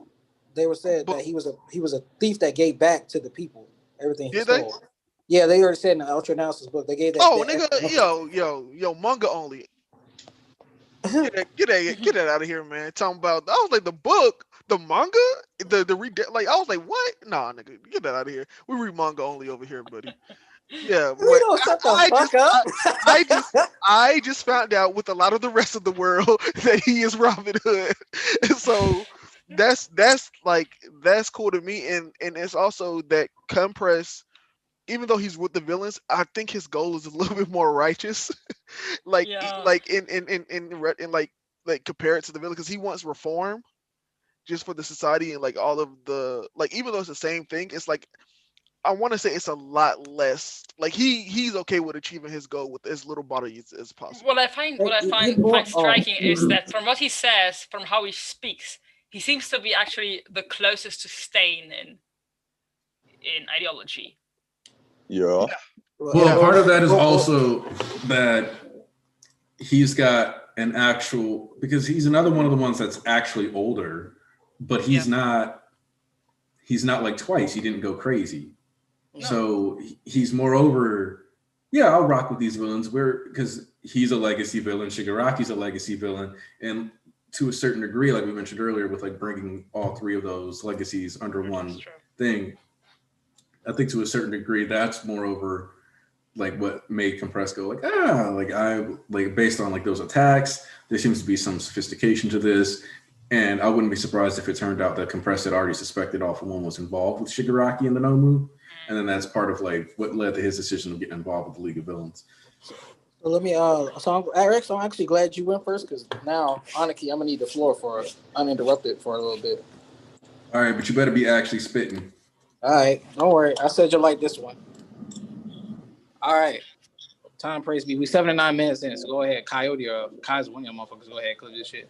So I wanted to talk about. I've been thinking a lot about society recently, so it's very funny. So, and the fact that, and then this Compress chapter really opened my eyes to it too. And the fact that whether you like it or not, the League of Villains are most definitely a necessary evil for the world of MHA.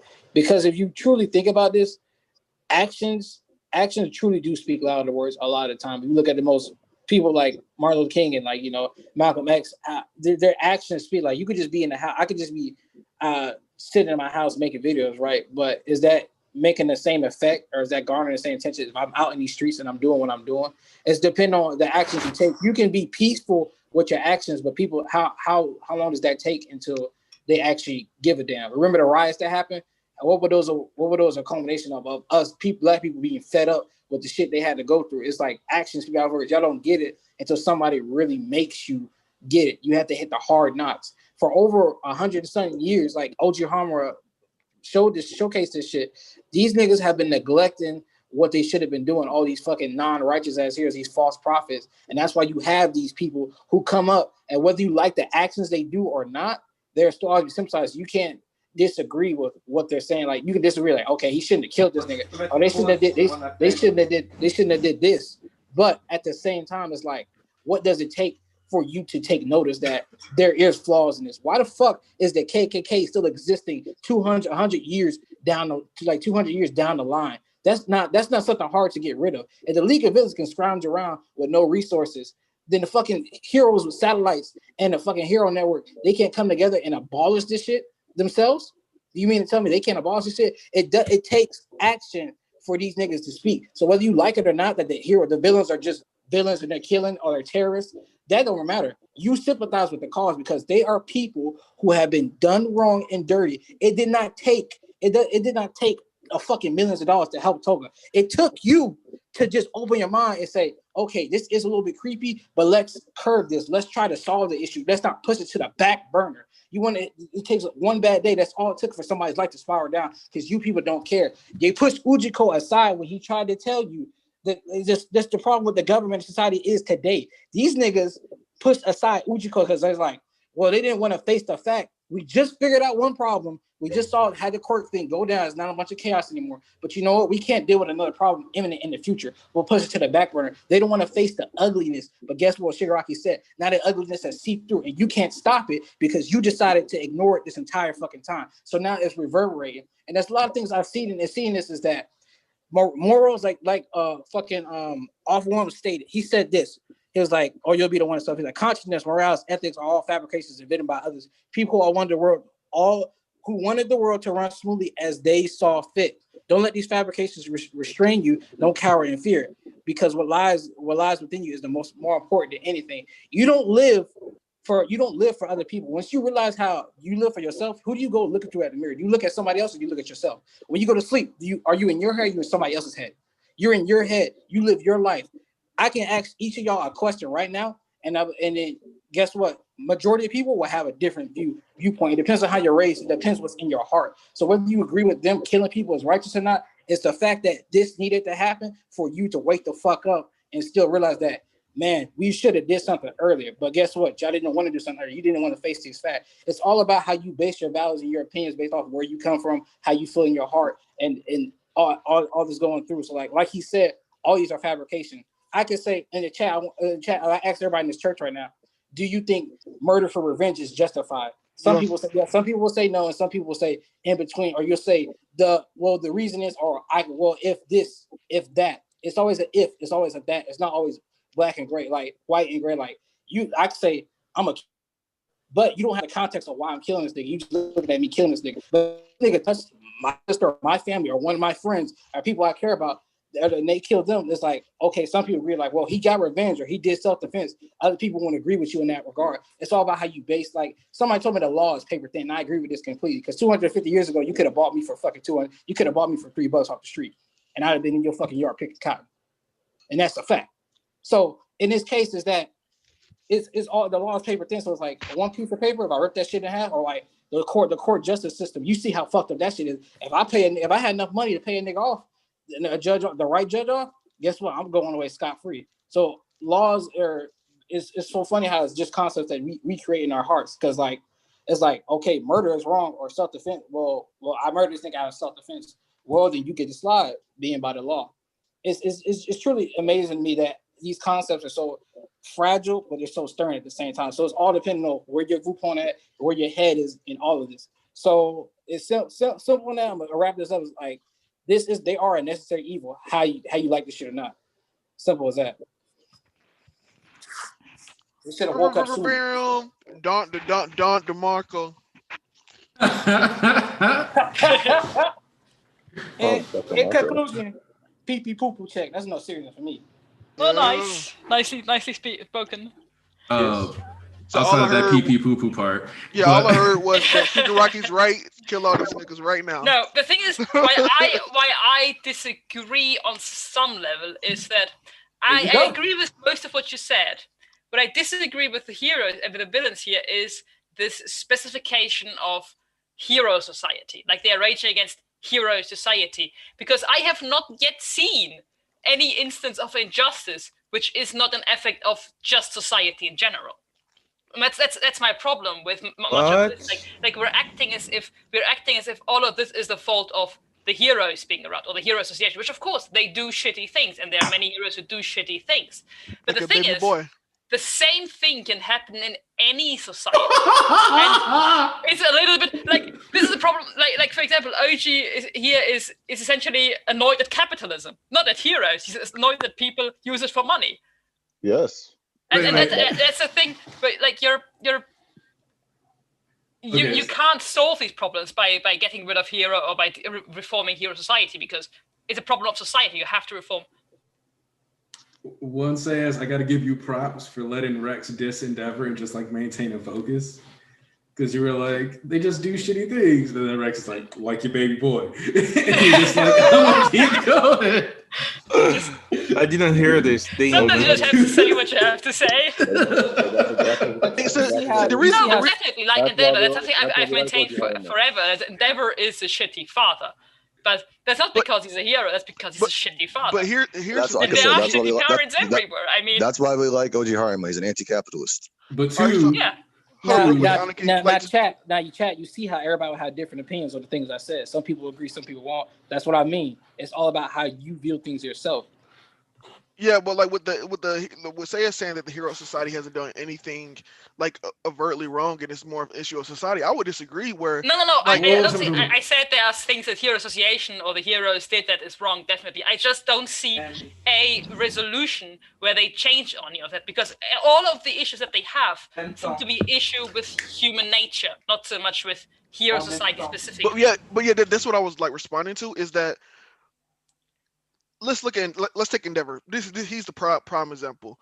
What Endeavor did was in his personal life. We could all agree with that. But also, we know that Endeavor, like during his hero work, was a little bit more aggressive than some people would have liked. We know that, but all the stuff that he did that people was frowned upon, even though it wasn't illegal, was attributed to what was going on in his personal life. So the Hero Association, the Hero Commission, what they need to start doing is vetting people more. There's no reason why, like, and they need to do they need to do routine checks and routine vets. It's like it's a thing where like maybe Endeavor got in, he was this bright-eyed, fiery kid that everyone loved, but then like you notice a change in Endeavor, like you don't do any like just like what cops they have to do like PTSD therapy and stuff when they go through something traumatic. It's like Endeavor before they get back in the field, Endeavor's doing all this crazy stuff. Like it took one agent going from the Hero Commission coming over to Endeavor House, seeing what was going on or like spying on them to understand what he's done, and then you kick him out of the commission or you put him on paid leave or whatever you do, and then that's one less like shady hero in the organization. It's like they're not doing any of that. And then the heroes that are out on the street are people that like at the beginning of the series where Bakugo's getting done in by a sludge monster. It's like all these heroes are here and nobody's like, I can't do anything. It's like at least try. Yeah, sure. Okay, the thing wait, is, I wait, agree wait. with. Because what I want to say is that Sayas is actually partially right about this stuff, because there are certain issues that, because like the thing that makes the reason why the not liking Spinners and disliking Spinners anti-black, the reason why that works as a joke is because the same principles, the same issue applies to our society. Right, like it works. It instantly translates. And that's the right. thing. You can't translate all of these issues, and you can't translate the same the vetting problem. You can't translate that 100% to our world. The police has the same problem in many ways. The police also have the same problem with, or in any other people in high-ranking jobs, with that they get away with domestic violence. They get away with that because 40% domestic violence rate. Right? Yeah, but again, like that's with the police, but then let's attribute that to the heroes as well. Like regardless of if that could be attributed to regular society, because the heroes are in fact part of regular society now, it's still the hero society. Like you is saying, oh well, cops are this, that, and then that's like a part of society, but heroes are that too. And then if heroes are like that as well, then that's attributed to the overall hero society. Okay, you know what you just said made me realize that I did need to scrap that twice video. Yeah, I don't mean that you shouldn't, that there's nothing you can do to make hero society better. Of course you can, and you can probably try. My issue is that we are always acting as if those are hero society's issues and not like just society's issues. But the thing is, even if you get rid of hero society, you won't solve these issues because the next group of people that will be on top, which will be another group. There's not like a world where everybody's utopian equal. There's not going to be that world. The ultimate point, and they will have the same problem.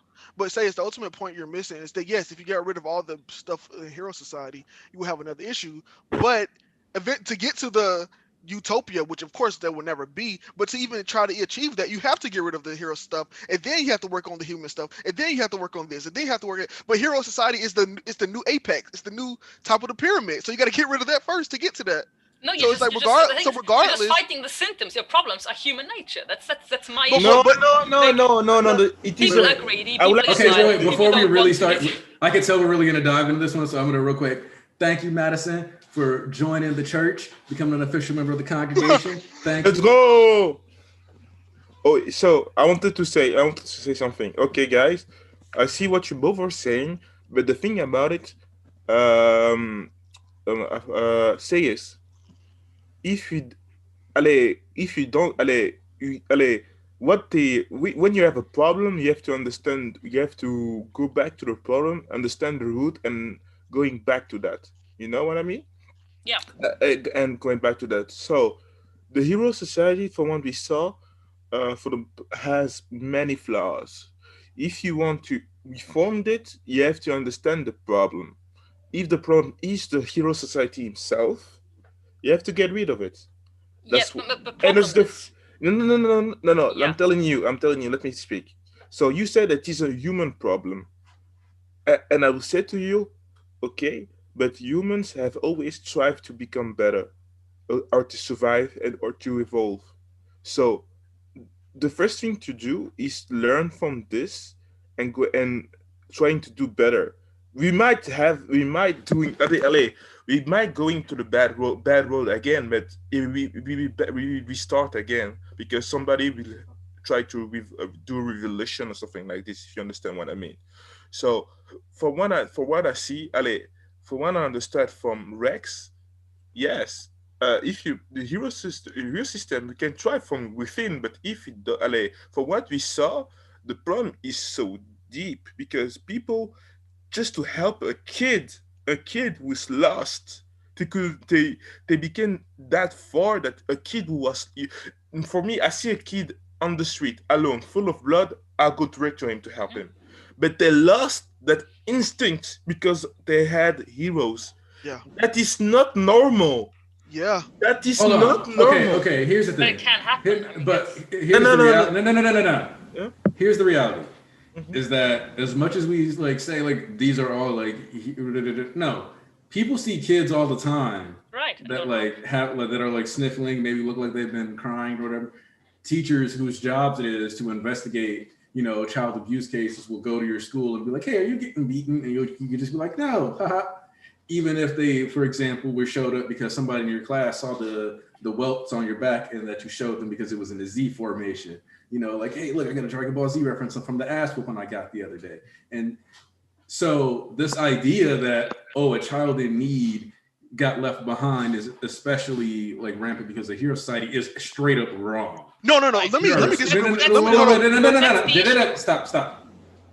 So what I'm saying to you is that directly, and some of the League of Villains characters especially highlight this, because when you look at the way that like Toga's quirk manifests, the main thing that like the obsession with harming people, you can swap that for just mental illness and a lack of proper like expression.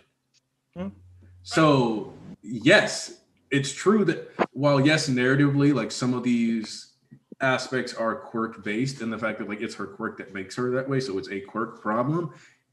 The fact that a lot of these issues can easily be, because you could swap out Endeavor for just that dude that's trying to be number one in the company. Yep. All right, so And here's like yes, Hero Society itself has issues, and Hero Society has a lot of the same. The thing is that Hero Society takes a lot of our normal issues and mystifies them. Yeah. And then because it's a bit more mystified, because it's slightly different, we get to perceive it differently and we can more honestly engage with what's wrong with it. A lot of people would argue that like, well, would jump through a lot, even more hoops to excuse Endeavor if he was literally just some salary man over if he's, supposed to be a superhero. Because he'd be like, oh, well, he's like a hardworking salary man and his boss is a jerk. And so he's got to try really hard and because of like corporate and the shareholders who would be the Hero Commission, whatever, like all these things, like people would be like, oh, like that's capitalism holding him down. He's like trying his best. But like, and now he's like falling apart. But like when he's a superhero, he's literally going out of his way to save people. So we add an extra step of glorification, which makes the horrible things they've done already seem worse. But then because we've added a step of glorification, we look at them as like their society as removed from ours, when really a lot of these issues work as direct commentaries on our actual society. Like I agree. That's what I want to say. Hold on, real quick. I want to say to ask to Panzer first because he spoke after. Because my issue is that I agree with a lot of the heroes and what you said about we can try to change some of these aspects which Hero Society obviously does wrong. Which I don't agree with you is that I don't think Hero Society, and that's what you said, I don't think they saw the root cause of what caused their problem. Because I don't think Hero Society is the root cause of their problems. All right, so okay. Like just for me personally, I think the Hero Society is like I see what Anarchy is saying, and I see that like yeah, we could like draw parallels and stuff, like and we could like just swap out. But you can do that with a lot of things. Yeah. But the issue is that we're not talking about our society, we're talking about their Hero Society. And like with Shigaraki, for example, the reasoning that the people gave wasn't because I'm just selfish and I'm just don't want to do it. It was that a hero, specifically a hero, will take care of it. Like hold on real quick, says specifically they said the words a hero will take care of it. So that is a product of Hero Society. Toga, there's the Hero Society is supposed to be this grandiose place where everything like is kind of like perfect, like and that's the way that Izuku and a lot of the people that you see society, they have this like this false like view of the world, and which isn't the case because you look at Toga and it's like, well, if the Hero Society is supposed to save people, then why don't they have the proper things in place for Toga to get the right help and to get the right treatment? Like of course we could look at it as mental illness, but it's Like if mental illness was at 80% of everyone in the population, then we can make the comparison. But it's not. So it's like quirks are just like like this thing that is so much like, yes, we could relate it to the real world, but again, it's not the real world because of the quirks. So like hero society is it's a lot of things intrinsically wrong with people. That but the thing is, I mean, imagine 3 different societies. One is our society, one is hero society as we know it, and one is a society where quirks exist, but heroes aren't the way they are now. But in fact, the most powerful people are, let's say, politicians, right? Let's just assume that. Like in our world, corporate leadership can do whatever they want. Police can do whatever they want, right? You have people essentially dying of heart attack on the middle of the street, and nobody even bothers to call the police because everybody thinks like it's not mine. That's what happens in our world, right? You have issues of people, of like homeless people having heart attacks in the middle of public, and nobody cares. Nobody does any first aid. Nobody calls police whatsoever. Then you have this world where you have a kid walking through the street bloody. Nobody cares. Nobody calls any police. And then you have maybe the other society where quirks exist, but the elite are not heroes, but maybe the police and the politicians, and still nobody cares. Why would they care if they don't care anywhere else? And then you can't answer in this where every society has these problems, and then say, well, the issue is obviously heroes.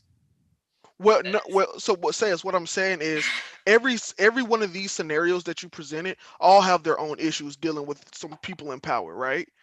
And each one of so like the scenario that doesn't have heroes, their issues are the politicians. So they need to start going about what the politicians and going with reform and stuff on the streets.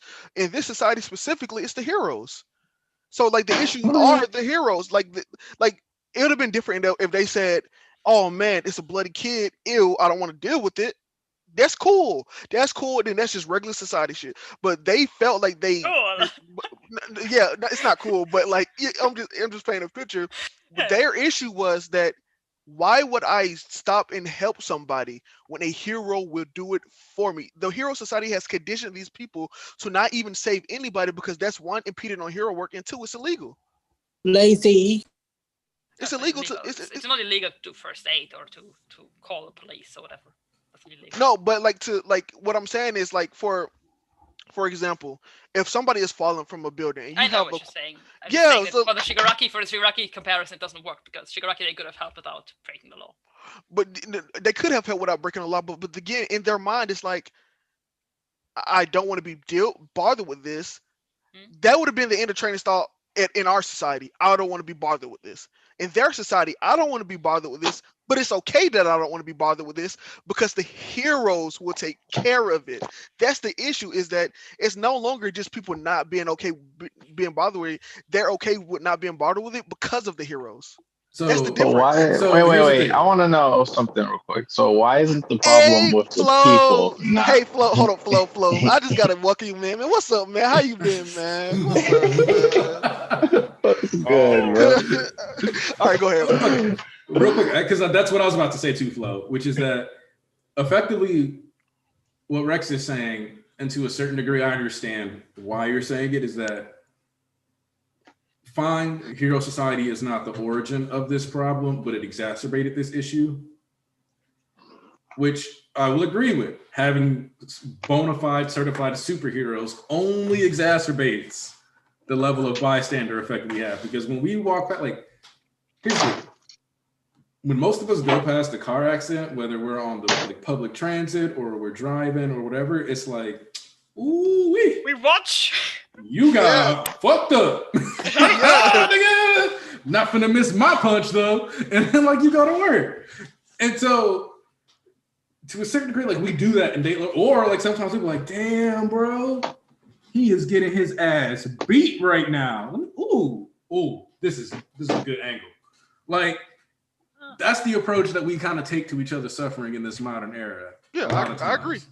The world star effect, if you will. Yeah. So it's like we already had the world star effect, and then you had superheroes. So now people can be like the girl in chapter 219 when Bakugo and them were fighting Bakugo and Shota were fighting Cider House, and she's like, it's an ice festival. No, people are getting robbed. This is not an ice festival. This is a fight. I mean, it's a girl, all right? She's how old? Whoa! What do you mean it's a girl? Whoa, is that some Right. internalized misogyny? Yeah, like, what is this? No, What is no. this? I mean, I don't know how old, but I didn't remember that scene. But how old was She looked like she was at least a teenager, possibly even a Alright. young adult. Yeah, she just said she's Okay, a okay. teenager, but a But- woman. Yeah, remember. Oof. No, To that win- was what to I win- meant. to I win. know. I'm just Kid. joking. I'm just No, joking. no, I'm just you joking. But I didn't remember the scene. remember. You gotta remember. To them, all these crimes, all these like hero fighting villain shits is all just like it's like almost like a concert to these motherfuckers. Yes. Right. So Just like daily life. So and yeah, the so like, entire city. now you got them like like not only were they still gonna pull out their phone anyway, but now they get to pull out their phone and be like, man, I'm gonna catch my All Might pull up. It's gonna be crazy, bro. Let me get that selfie right quick as a villain's getting stomped out in the background or whatever. You know what I mean? Yeah. Like, Short addition to this question: is this specifically a part of Hero Society, or maybe more specifically of All Might? I think it's a little so. In Japan Like, it's specifically, All it's a little Might bit of even both. Okay, more so here's exacerbated my that question. issue. Do you? Because now the question becomes: is there a such thing as a hero society without All Might? Because when you look at the U.S. and they're talking about, oh, like we got like a 20% crime rate around like all the other countries. I think it's hard to call a country with a 20% crime rate a hero society. Okay, I don't know one about you guys. thing I want to say about the U.S. The U.S. is never a good indicator because our states are as big as countries. That's never the indicator. I'm saying like it was like the U.S. and that was like the good countries. Like you're in a good spot with a 20% crime rate, right? Yeah, but what's the crime rate in Florida? What's the crime rate in Florida? Like 2% maybe. Like, come on, man. Like depending on where you go, yeah, like it could be crazy. No, I think crazy. it definitely also stated that with Quirks, crime increased. Yeah. Sure, for sure. Yeah. People think that they are powerful enough to do whatever they want. So I would say that Quirk Society isn't actually the issue. Quirk Society just forces us to acknowledge these issues. And so people would rather blame the messenger, which is Quirks here, than like the fact that these are all issues that we already had Not intrinsic. specifically Heroes, to our specifically cultures. blaming Hero Society, which is not What- the same as Quirks. The thing yeah, is, but- Quirks exists with and without Heroes. Hero Yeah. Society exists because the way it does because of, I guess, the increased crime rate. legislation. A combination of legislation and Yeah, but the All Might. legislation would exist because of the increased crime rate, which would exist because of Quirks, which would exist because of evolution, I guess. Also Redestro pointed out it got like there was an opportunity to make a great society, but the legislations and the people in power were like, yeah. Yeah, Redestro is also a Quirk supremacist, so I mean, No, but I'm just saying, as Redestro was explaining himself, there in the beginnings there was possibility to like yeah. in one big swoop change the past society and shape the society for better in the future. But they chose to keep on the same path that's been going and keep things relatively the same. Yeah, but the thing is, in the beginning, that wouldn't have been Hero Society. That would have just been regular society. No, say it's. I agree. I know, but what I'm saying is the people that were making the laws had the possibility of like in one because like Deku said, when the quirks and stuff started appearing, civilization kind of grinded to a halt. For essentially, that was the time to like reform everything because this new thing is so grandiose. We can start reforming a lot of things. But they decided to par for the course, keep things kind of the same, and just have like heroes be introduced as the new apex predator. But so that's my ultimate point. Where I agree with all y'all that Hero Society isn't the like root cause or even like the main issue or like quirks in Hero Society. But because it's a thing, it's like if you look at like a food pyramid, it's the sweets.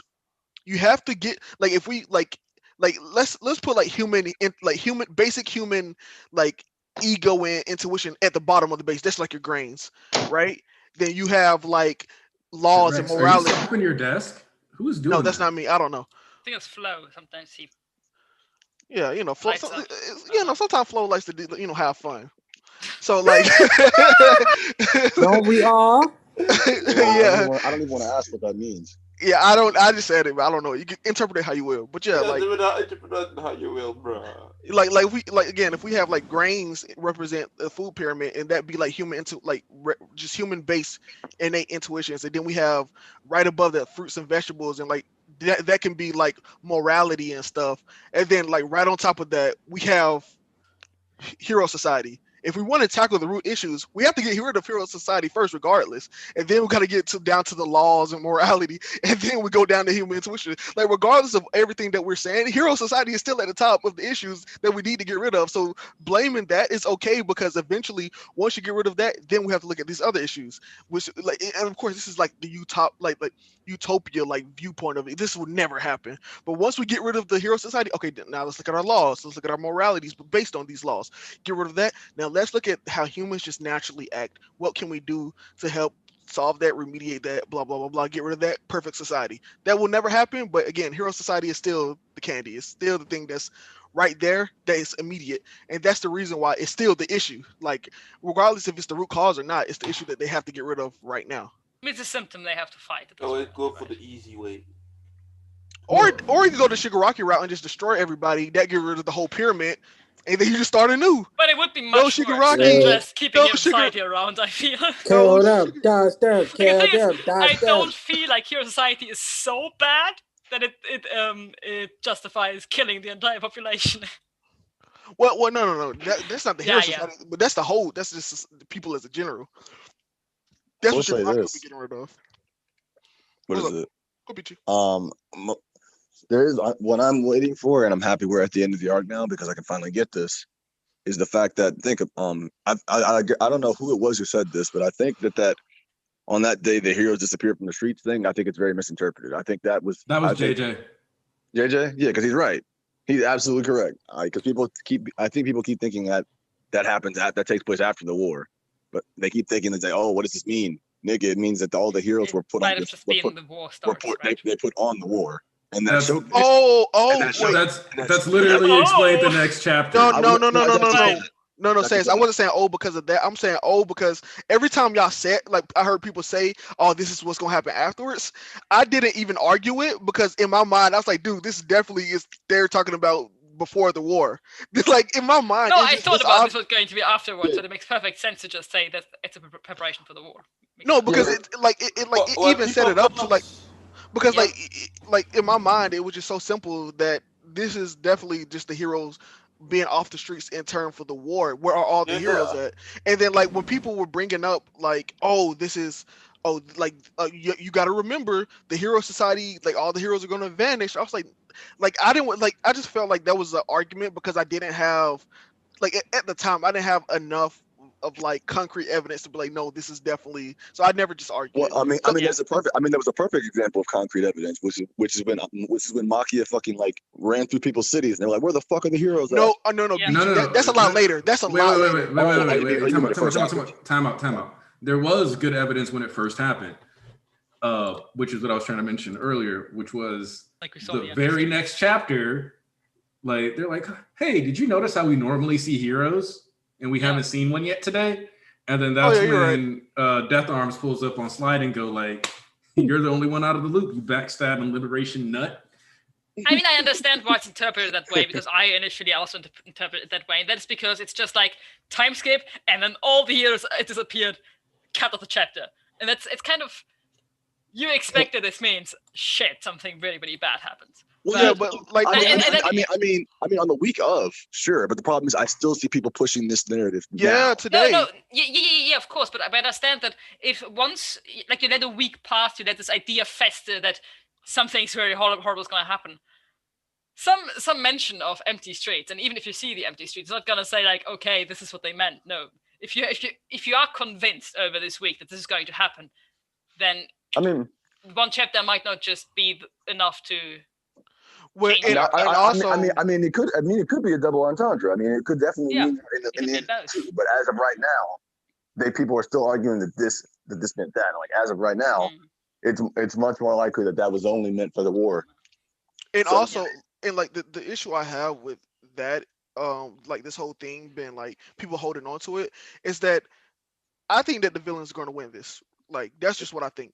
They're using that heroes disappeared from the street as the reason why the villains will win, and that's what I don't like, because that's definitely not the reason that was said. And like you saying, oh well, he said it earlier that the heroes will disappear from the street, so obviously that means that the villain's going to win. If somehow the villains like didn't win, let's say the villains won, but all the heroes were still kind of there somewhat, or the villains didn't win, that was like, oh, it's bad writing because you said earlier that the heroes disappeared. Where no, it was just specifically talking about on the day of the war, the heroes are not in the streets. That's all. Okay, we finished MVA not even a year ago. Nobody should be taking these words at face value. Because remember what they said at the beginning of MVA about this is the and I've been telling, all right, the fucking the League of Villains was destroyed. Bro, so like here's my thing. This pisses me off so much. It's like, bro, everything that is said in MHA is always in present tense. They never talk they never talk about the future. They never go up like ahead of like what is going on unless there's a physical time skip where we see the time has shifted, and then they talk about the present of that time skip. They never talk about the outcomes of an event. Well, Why would you? I mean, technically, no. With the MVA example, they were talking about the outcome, but the thing is, the outcome was not. But the thing is, it was meant to be misleading. And they definitely weren't talking about the outcome. I think sometimes the narrative does it, like Deco narrating the story sometimes does it. I think he did that with Ida, right? Yeah. It was like Ida fighted Stan. He was like, "Oh, when I knew if what would have happened, I would have." But yeah, what I'm saying is, that is the outcome, because they said the League of Villains was destroyed. It wasn't literally like everybody got killed, but the League of Villains was no more. The PLF was born. So technically, that is still he was telling you what happened. It's not in the way, so it doesn't really spoil anything because you're like, what the fuck? It's the same as him saying he became a great hero. Yeah, people take that as face value, is to say he's going to become number one. We have no idea what that means. Well, okay, talking about the Spinner example is one that's even easier to understand because people ignore that when he said that, he was talking in real time. Like he was talking in real time, like, oh shit, we're about to get destroyed by Machia. About the present. That's what I'm saying. That's what I'm saying. He was talking about in the present. He wasn't talking about any future events or anything. He was saying in the moment, as Spinner, we're going to get destroyed. And the scans made it seem like it was a future tense, but the actual translations itself made it clear to me, and it should have made it clear to everybody, that Spinner was narrating in the present talking about the present. Okay, so we have to understand something important though, like really important when it comes to scans, which is that just like earlier when East was talking about how like Dobby was like, oh yeah, I can do this, like she wasn't sure with his feet. A lot of people read the scans and the spoilers, and because they have all these discussions about the scans and the spoilers, the mistranslated, miscommunicated stuff gets stuck in their memory bank more. And as such, it changes the way they remember certain things and screws over their understanding and interpretations of other events going down the line, even if they aren't aware of it. Even if you're not consciously making the choice to have that bias, if you forget some things, it's because you decided to read like two different translations, and whichever one you talk about more, that's the one that's going to stick in your head. I don't even talk about the scans anymore. That's the funny thing. Well, and that's one of the things that helps save you. I actually kind of like reading them still because I think it gives you like a second perspective on the language, not so much on the action, because I do think that the what actually happens and what actually is said in the official translation, of course, is the right how it was intended for the most part, but it's like on like the tone, you get like a more thorough understanding of what these people actually say, because it's difficult to translate Japanese to English one-to-one and still make it make sense. So there are definitely things where you can translate a sentence in English in two different ways, in Japanese sentence in two different ways in English, or even more, and they both are correct translations. It's just that one is intended and one is not so, but still like the manner of speech that is used is something that can't quite translate to English. Yeah. So maybe a combination of both is the most correct, right? I don't remember. I mean, sorry, go ahead. I was like, I don't remember who said it, like what mangaka said it, or like what I can't remember, or maybe it was a studio, but they said they're so glad that the English dubs or translations add their own liberties, because if they didn't add their own liberties, it wouldn't make sense, because no language is one-to-one, and that the reason why you have to, and the reason why Caleb, for example, takes liberties on himself is because in order for this to be a correct translation, although it's not the exact words Horikoshi said, it's still the same message, and it's the way that he would have said it if he was an English speaker, a native English speaker. Well, that's what localization. That's why we have localization. Yeah, that's what I'm saying. I'm just speaking on localization. I didn't say I didn't say it. No, but yeah. No, I was adding on to your point. I was correcting you. No. Okay.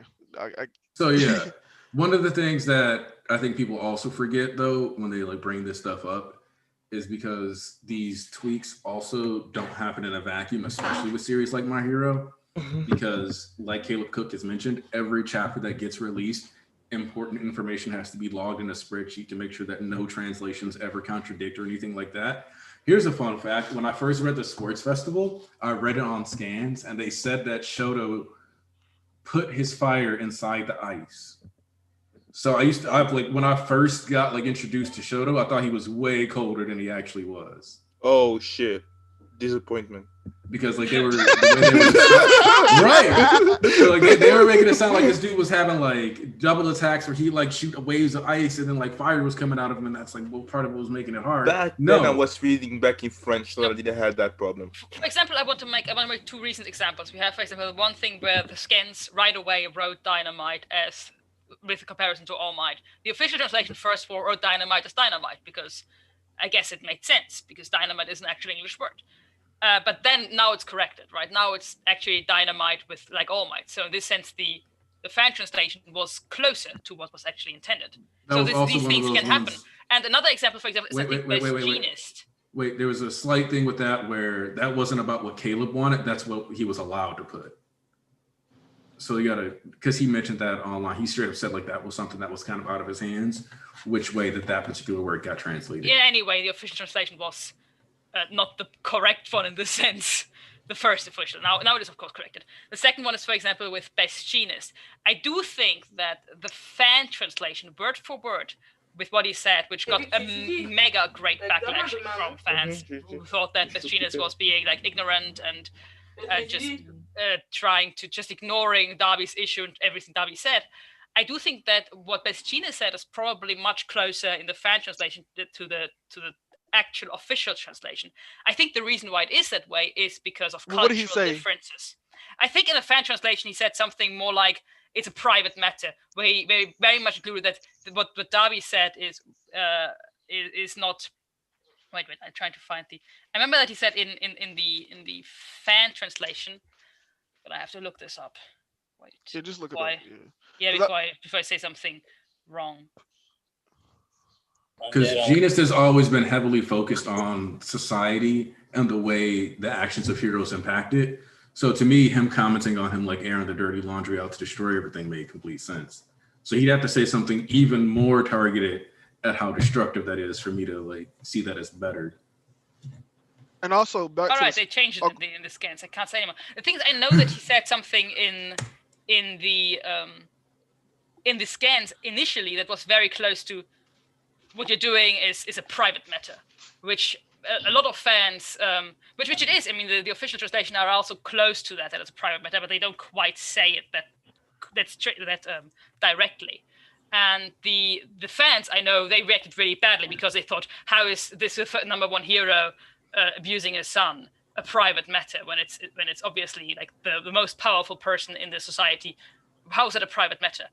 And I think the difference is that for Japanese society, there probably is a big difference between privacy and like things that should be handled in privacy and things that shouldn't be. And what he's saying here is still kind of the same. There's your dirty laundry, which still makes like the privacy thing, but it's kind of the language is weakened in that sense.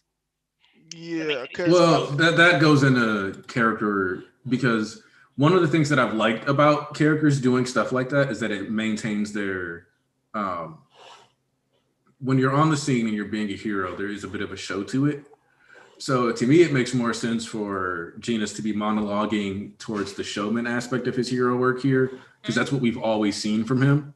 So the dirty laundry pun makes more sense to him just like blandly stating it's family business. Yeah. Because anybody can be like, oh yeah, that's a private matter. But only Best Genus in this series would make it a point to about laundry. Call it dirty laundry. Yo, you got Wash messed up. Okay. The only thing Wash has ever said on screen is wash, and wash. He was the best hero. I'm crazy. He got in the top 10, niggas. He got in the top 10. This guy has skills. Yeah, man. And he showed to the Anivos how to communicate with people. Dude, I'm starting to think he got there strictly off popularity. No, bro. I'm telling you, over popularity and saves. No kills. No No, fights. let me tell you, man. I want to create a video of like just why Wash is so great, dude. That when I saw him die, I was just like, my chest, Hori, no. I was like, What? not the number one hero in my heart, he's number one, and I was like, oh man. Hopefully he That's saved those people in those beds, because if not, I'm sure Coyote feels the same way about Exodus. But look how we talk about that. yo, I'm telling you, if Wash was here fighting Shigaraki, I'm not gonna say this battle would have been over, but he would have put soap in his eye. Is that it? What Toby say? Toby Woodgar say? I'm gonna throw some dirt in your eye. I'm gonna throw some dirt in your eye. Yeah, I'm gonna throw some sun in your eye. Let's go, Wash, the greatest hero of all time. Oh my god! I'm gonna throw some sun in your eye, dude. If that is, come on. Sun. Coyote, you just infatuated your Rex with your memes. No. This is only, I've been a Wash stan since he was first introduced in the manga. Oh, bro. You Wash stan. You need to be thrown in prison. Why? Because I like Wash. I think the wildest thing I've ever said. How is there such a thing as a Wash stan? Man, Wash. Wash stand from day one. That's the part that's really. From the moment he appeared and they said, what was he, number 9 or number 8? What was he, number 9? 9. Number 8. I was 9. No, he's number 8. Yoroi Musha is number 9.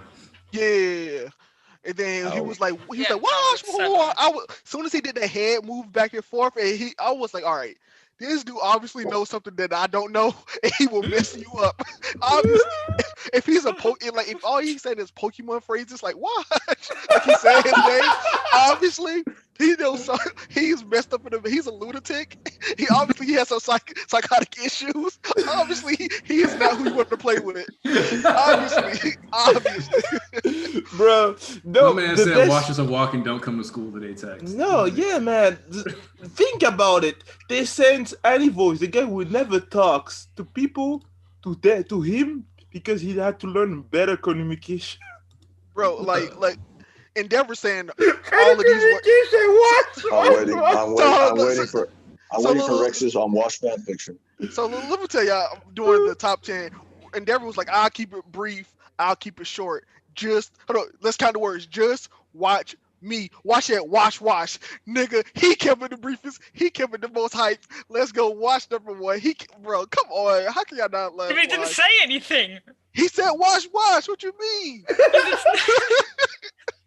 I became a Pokemon, bro.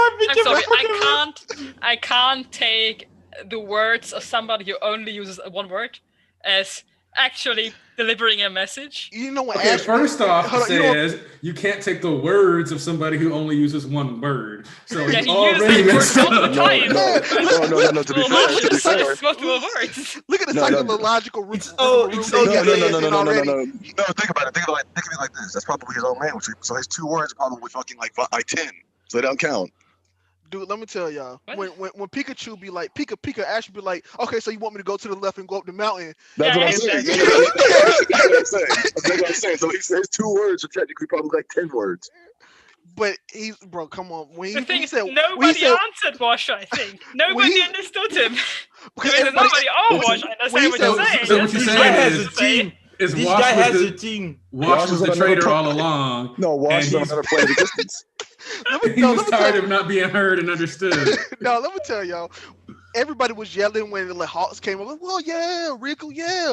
That nigga said, wash. Everybody got quiet. That's like, oh my God. That man said, villains, I'm coming for all y'all one by one. And I was like, I'm hyped. This is the greatest hero of all time. I love the idea that Wash is just sitting there and talking about random shit I visited my neighbor yesterday. He made a great cake for me, and nobody understands it. Thinks he's saying something very Rex is the Wash Whisperer. Yes. Wash Whisperer. Dude, come on. Like, you say crust because he's crusty. He literally washes niggas. Like, come on, how meta? How meta? No. Here you have right now a crust fan here. You gotta. Dude, the only people I saw him wash were some patients and then himself. Yep. Hey, time out. He didn't wash himself. Let me tell y'all. Let me tell you how disrespectful Say-Ass is, man. I ain't saying nothing Sorry. about Endeavor for like a brick, but you're not gonna talk about Wash, man. Because Endeavor, I mean, I don't know, man. He limped over bleeding like he ain't. At least in bro, Wash saving all those people with the bubbles. Like, he's like lifting up the world. He's I'm like not sure if any of them Hey, were safe, hey, but that's He's it. like Atlas. He's like Atlas. I mean, living I up the world. know Aniki for a very long time insisted that none of them could have been safe because he saw them all. Hey, Tardis, listen. I regret my transactions that I said earlier. I would like to switch to Team Redestro because after reading NBA, Headshot finna be a G string and that nigga Redestro ass crack. Exactly. I was saying I go back. I was trying to find something, right?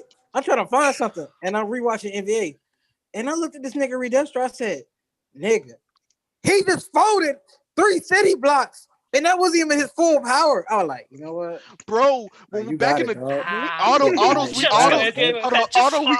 auto weeks ago when we was like, when East was on so high on this train, he was like, Headshot is still fighting Redestro. We still got Headshot. I was like, this nigga Headshot is no shot. He is on the ground. No, Headshot is dead shot.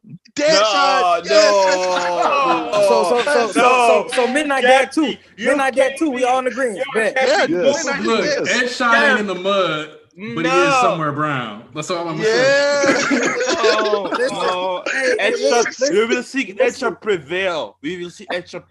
I'm telling you, that guy has skill. In the next life, maybe. We're gonna cut back. Listen, let me tell you how this gonna happen.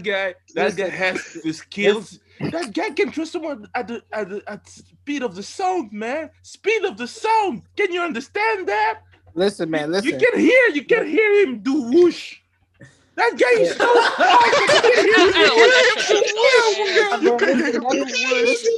That's amazing. Look, when we come back to the match, it's gonna be a color page. It's gonna be Redestro on his belly on a red carpet with a 1 G string, and you're gonna see Headshot facing it. That's how somebody said it best. Somebody in the chat said it best. G shot. No, I don't think Headshot is dead. If he is, I'm gonna keep my words. That I'm not gonna concede to that. If Headshot dead, I'm roasting the fuck out of Uriah Musha because you was right there and you ain't had that nigga back, and he was the one talking. Too. What if Uriah Musha's dead? 92 Euro. No. Nobody is sleeping on Headshot. Nobody is sleeping on Headshot. He was the one talking shit.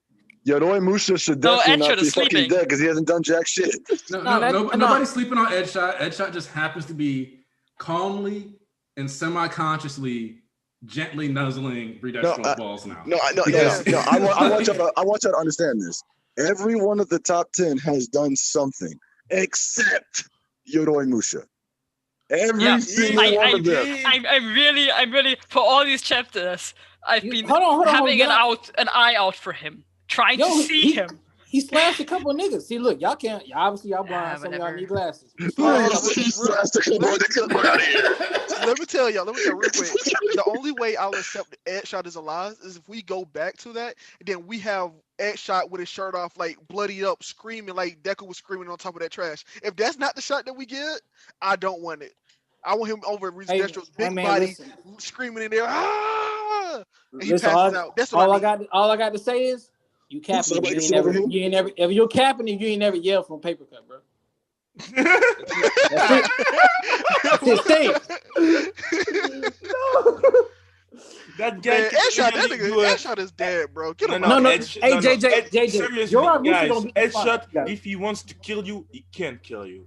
That's the thing about his quirk. This guy. Oh, JJ, I'm not gonna leave Yoroi Musha alone. They showed all the top 10 doing something.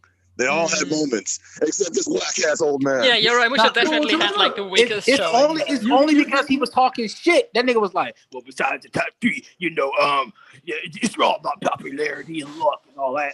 Man, if you don't shut your punk ass up, dog. If SI did, it's your dusty ass fault. You were talking all that shit, and you want to put in no work. Oh, Dusty, man, you should have brought your canes to the battlefield, chump.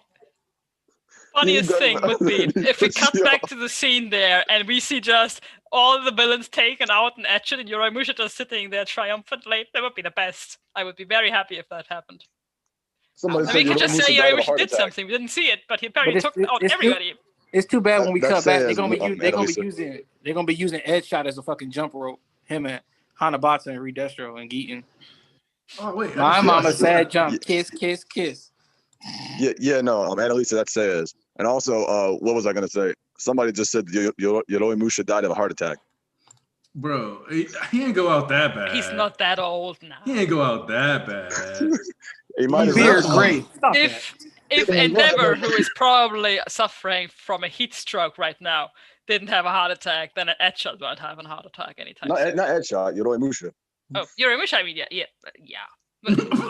Yeah, I'm like, oh yeah, he's dead. He's old. I mean, whatever. It's not happening. Wow. Says his ages. See, the thing is, Somebody said she old before. I really appreciate it when an anime actually, like, has realistic repercussions of being old. I just. I mean, I'm sorry. If he dies of a heart attack, I'm sorry. He might be the most whack ass old man in fiction. Look at Gran Torino. Nigga probably older than him. He was over here putting in work. No, the thing is, of course, I don't want to die just of a heart attack. But the thing is, I like a 50-year-old, 60-year-old man suffering from back pain. So why don't we get that in anime? Why don't we get that? We get that sometimes. Hey, man. When you keep in that work, you don't have as much. Or from high blood pressure. Every guy I know suffers from high blood pressure, but I've never heard that in an anime. I don't. Get out of here, BG. Anthony Rodriguez said Redestro wrote Shigaraki a love letter and shot by. Oh my lord! Hey man, Look, Iggy, look, I don't hate the heroes. Look, Kamui is my boy, my lady, my girl. Like I love them niggas. Just need a wake up call. And all I got to say is Yoroi Musa. If he don't show out or do a damn thing, he a bum only because he was talking shit. It's just she don't get folded or Eshot get folded. Okay, they wasn't the niggas out there talking shit. Yoroi Musa was out there. Oh, I passed the top three. You know what I'm saying? I could have been up there, but get luck. You know what I'm saying? They all got the young kids and shit. He fucking an old head in a black barbershop that be hating on niggas. Simple. if you black and you a nigga and you been to a fucking barbershop in America, you know how old heads be. But I have neither of those. I have no reference. I do.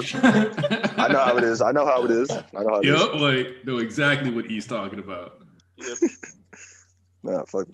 But yeah, no, that's what I'm saying. I'm like, if he got folded off screen, I'm sorry. That's an L. That's an L. Oh my god. Oh my god. I mean, many people got folded off screen. That might just. I'm hoping he ran like a little bitch. I'd rather he done that, but he get folded off. This man said I would rather he ran like a bitch. Yes, I mean he could come back later. Listen, he run up to the kids trying to make excuses. I came to support the rest of the kids. I know y'all needed my help, but some guy.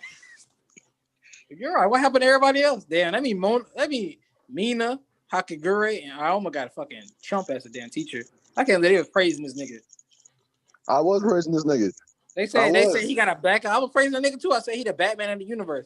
Said he got backup plans off of backup plans. I guess using them feet better be a backup plan. Motherfucker, I'm angry because I was over here hyping this nigga before the war started. He ain't done nothing. It'd be like that sometimes. I'm 2 for 1 in this war right now. I was supposed to be 3-0. What else did you bet on? Dobby getting shine. Dobby getting shine, and I was also hyping compress. Oh yeah. So Something I have to talk now, as we're not talking about the top 10, and I want to talk about Endeavor. Is he out now? Because if he's out now, I don't think. Yeah, because if he's out now, that's my problem. It's not my problem. I like it. I got the combo. I don't think he's gonna get injured worse if he's out. The thing is, I think it's odd to like kill a main character or cripple a main character if he's already unconscious. That's kind of odd. So the thing is, he has suffered way less than I assumed if he's actually out now. Well, that's not why physically. He gotta suffer more. So he's not out now. Well, not physically, but he's definitely physically. He's definitely fucked up mentally. Yeah, mentally. But the thing is, we were like, yeah, he either dies or he can't be a hero anymore. But the thing is, if this is how it ends, he definitely can be a hero still. Unless, of course, Hero Society might kick him out, but it's not like he's crippled or anything, which would be a. I kind of prefer it that way. That if he it's his choice to not do it rather than he. Yeah, no, it's not his choice. It's not his choice. It's that he gets shamed out of doing it rather than him quitting because he's physically unable. Yeah, I would like that. I would like that. That kind of ending for him. I just really thought it was curious. Like we were all about, he either dies or he gets crippled, but apparently there's a possibility that neither happens, and he's just have to retire. I like that. I actually like it a lot. But this reminded me of something. Actually, you gave me something. I remember when we were reading the scan, and we were looking at the spoilers. A lot of people weren't happy about the idea of Dobby just dipping because Endeavor can't watch. So what do y'all think about that? Okay, so here's the thing. He didn't just dip. I wouldn't call it that. Oh yeah, no, I know. This kind of goes. I'm using the phrase. I know.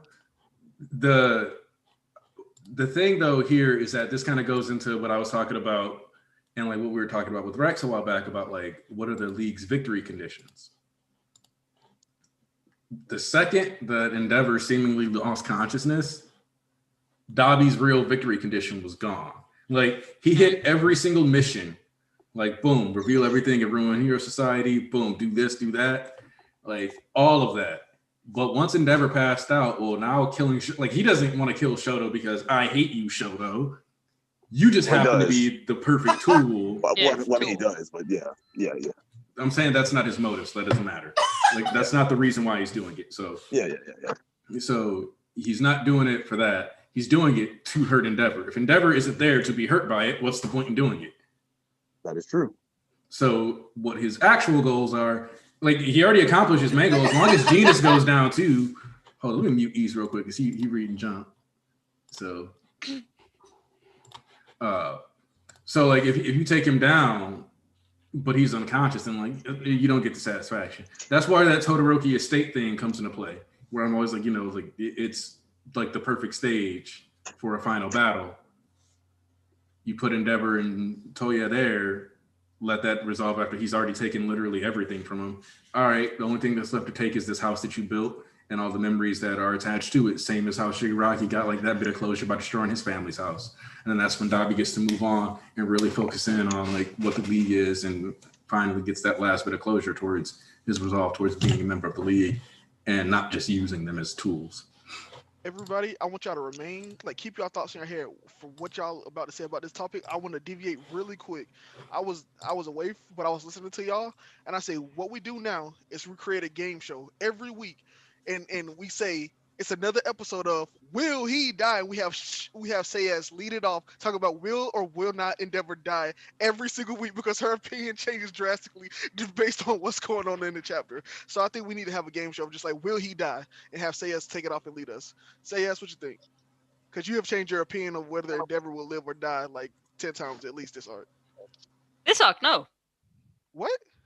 I never said, and I always thought that and I always said that I don't want to make a clear prediction because I know I'm biased. Like it's hard to make a clear prediction. It's clear what you want. You want him to live, but I mean your opinions have been like shifting. Like no, my opinion just now definitely shifted from I thought he would be crippled. I thought he would lose his quirk or be otherwise crippled to not being able, and now it shifted to maybe he just retires.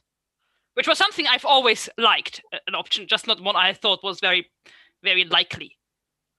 Like you can go back to like the first stream where Roger joined, and I think I talked, or maybe it was Roger's own stream, I don't know.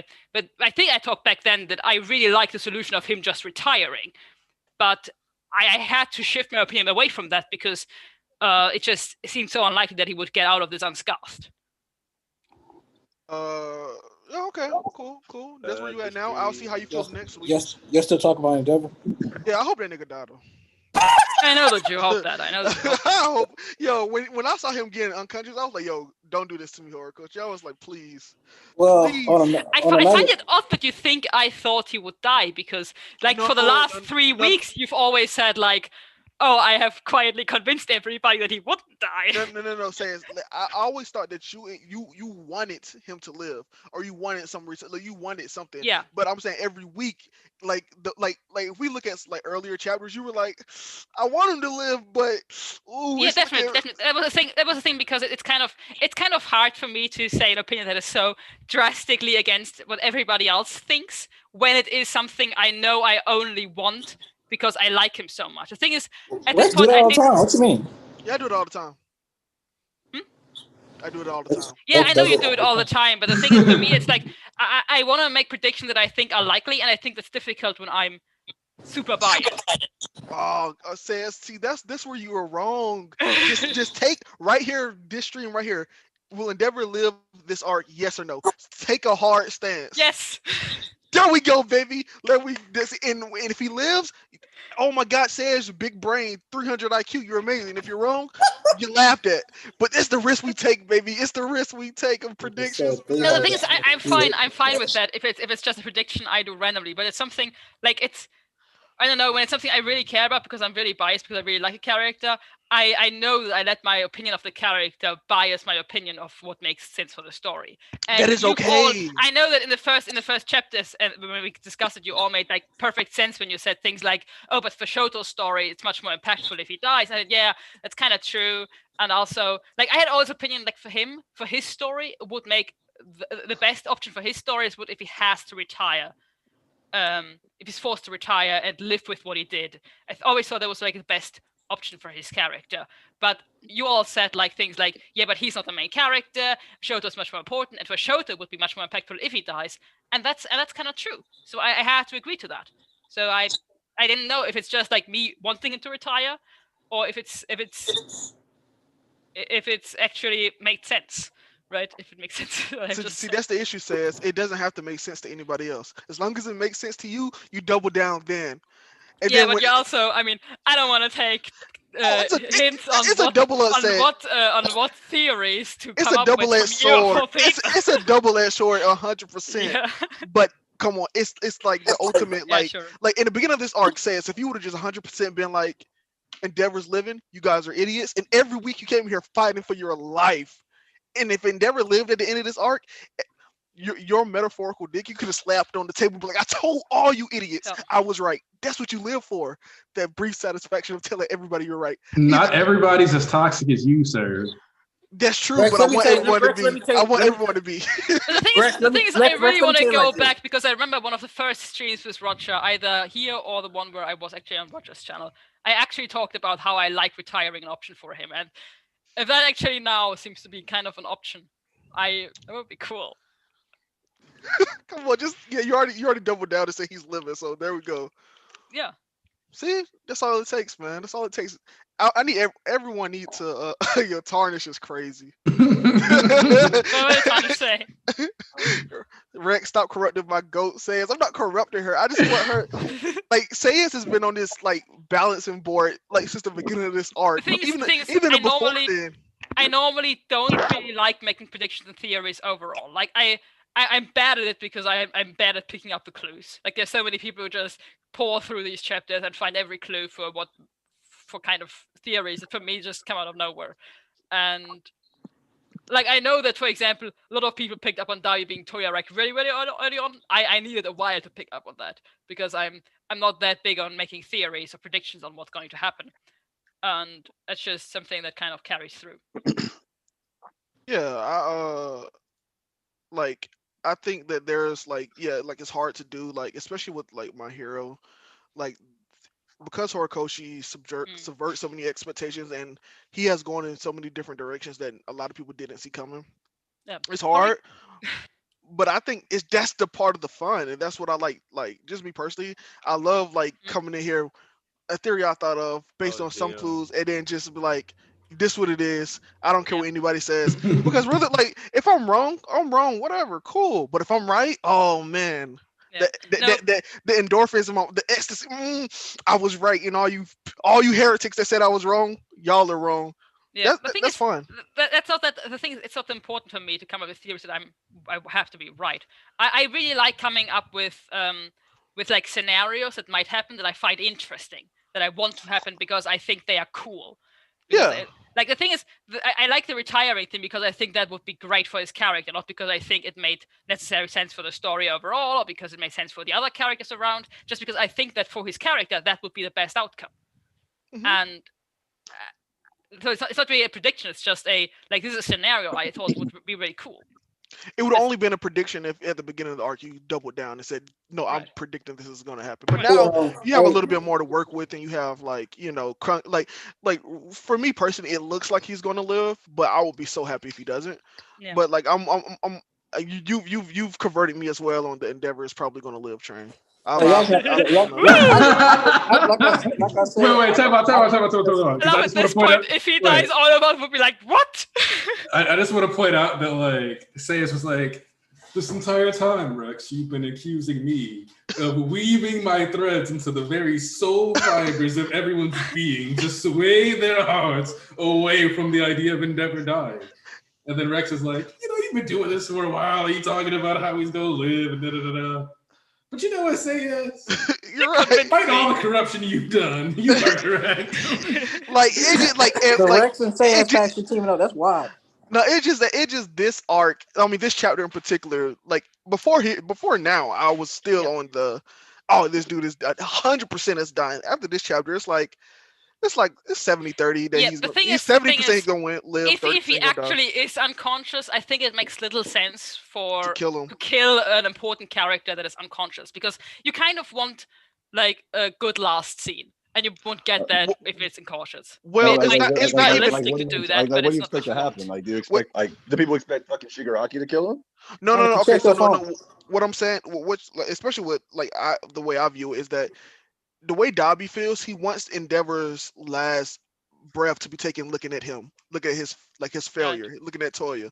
That yes, it's logical, but Dobby is not doing this on a logical sense. He's doing this on a I want to make Endeavor feel as terrible as possible to the very last moment. And with him being unconscious, he can't get that satisfaction for himself. So it makes no sense to kill him unconscious. Right, that's the thing. If he wakes up and fights again, then Yeah, kill him.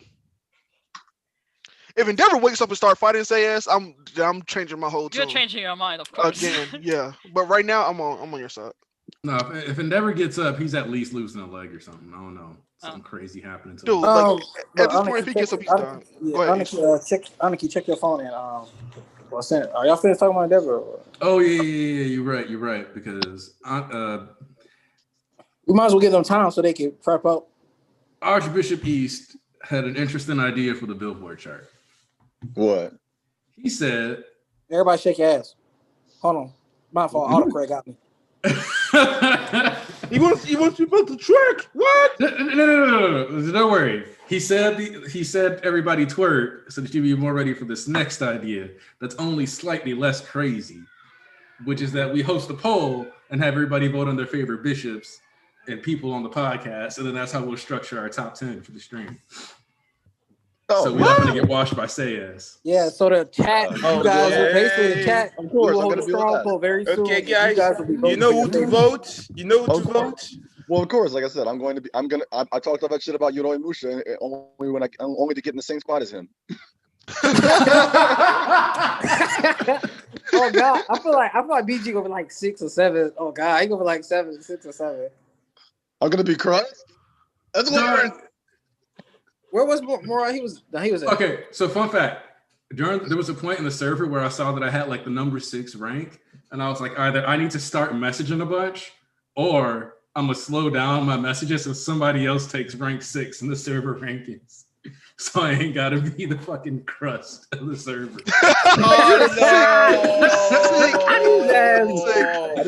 Sick. You're sick. Oh, bro. That is sick. How do you see that? If we are not 10, that's true. We are not 10 people. Damn. So if I'm number 7 or 8, Are you looking at your level or a rank? my rank. How do you see that? I can tell every. Hold on, real quick. I can tell every bitch. Every bitch. What? No, Whoa, my bad. No. That was I am a number 8. My level is not. I think I'm number. I have to check it out. But So- no, we're gonna make a poll for people to vote on Discord. Yeah, but for the server though, East is the number 1 out of the bishops. He's number 1. He's number 5 in the server. Then it's Aniki, and then at number 9. Then is Panzu at 17. Okay. What how? Oh, this is because in the server for ranks for Discord for like based on activity, you have ranks. Oh. Yes. Yeah. All right. Sayas I'm not is very next high at up 20. there. Sayas is number 25. Oh, They really? call me best genius. And I am number 26. I don't like how I'm I right didn't think I'd be before. below Sayas. I don't like that. But And then yo, you're playing. BG's number 30. You just get manipulated right now. I'm surprised BG's 30. How is I'm BG not. lower than Sayas and fucking BG Red? don't be typing in there. And also, I want to say Hell, the he number very one in the frequent. server is Squid. Well, he's the number one bishop. Then Squid is number one. How are you seeing all these ranks? You go to the do- mod. You go to No, one of the do channels. do exclamation point levels, Okay, my bad. or I could just post you the link.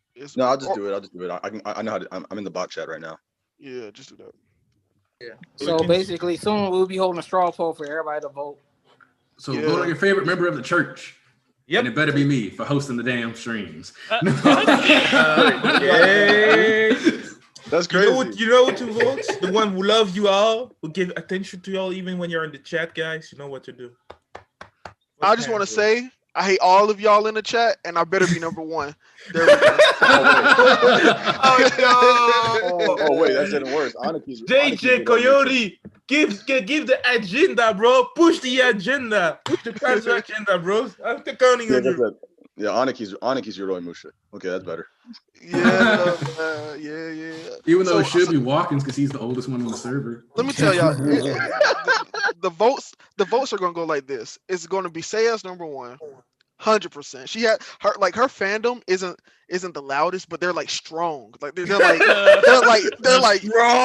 buff. They're like buff. They're quiet, but anytime Sayas get into any trouble, they put on the S on their chest and they fly. They fly. AKA tarnish. They fly to her defense, and their shield. They're like meat shields. And then, dude, I'm telling you, let me tell you, my I faction get jealous now. my faction is a bunch of disorganized idiots that are always fighting each other. And even if they fight me, they fight me too. I ain't never seen niggas shoot himself in the foot. Tony said you want to call him out so bad. You just lost the radical Watkins. Yeah, you just lost Watkins, bro. He could have voted. He could have swayed a lot of people. Who did I lose? Watkins was like, I was gonna vote for you, Rex. You know, Rex. I was gonna actually go vote for you. But after that, And now you said you're all chaotic and like quiet and we're all assholes. Dude, hold on. Let me tell you, my factions, the people that agree with me are like they're chaotic. Like they have like logical sense of everything for like 10 seconds, and they're like, but what if it always starts with what if, and then it just goes to complete shit. Yo, I love it. Because Solo Me had a point. He's like, they're like the Midnight Boys for Vigilantes, but for Sayas. now I'm talking about. I said Dustin. Is Dustin a dark horse or is it Flo? Flo is 100% a dark horse. Yes. Panzu is definitely top 5, regardless. Panzu is definitely top 5. So he's top 5 confirmed. I don't know. After I've heard about his VC charts and his nefarious actions, I don't know. I'm one of the most wholesome ones, man, in the chat. Oh yeah, right, motherfucker. I don't know about all that. Quick. Hey, listen. Who y'all not gonna see coming is Ian and Squid. They gonna tag to me. Flo is a dark horse for sure. Flo is a dark horse. You know, with all these girls that want him, you know. Look, Flo gonna come on the next stream and he gonna have his headband and his Sakamon headband on. He gonna have a tank top on in the middle of winter and he gonna be like, yeah, so you know, I just came from the gym. He was flexing in the motherfucking camera and shit like, yeah, say like. Had nothing to say, just fucking. He gonna do the LL Cool J licking the lips, man. He's gonna win over everybody, man. Darnish, write my name correctly. Damn. But no, guys, I'm a human. I make some mistakes. Everybody here does mistakes, you know. Still mistakes. You know, no, nigga, own that shit. Just you. Yeah, man. Yeah, I don't. Says it's just you. You could have done that. I am a wholesome guy. for sure a wholesome guy. The most wholesome guy is Endot in our. Oh yeah. That is true. Panzu And is a top wholesome guy unless he comes up with like the most horrific scenarios that he kind of funds out of nowhere. He's like, yeah, I want this character to lose all his limbs and his quirk and everybody suffer. That's not true. You know, life Pons would be realities. Pons would be like, I hope he gets the best quirk, trains it really well, climbs the hero chart, gets a wife that loves him, has a supportive family, and then loses it all. Loses quirk because it was just What's crazy is that nigga Panzu. I still remember that top 5 moments. This nigga like 2 streams ago, this nigga went off at everybody. He said, I am the captain of this ship now. He was like, y'all will shut the fuck up while I'm talking. He took on the whole street. He was like, I'm sick of all your shit. You gonna stop cutting me off? Was I there?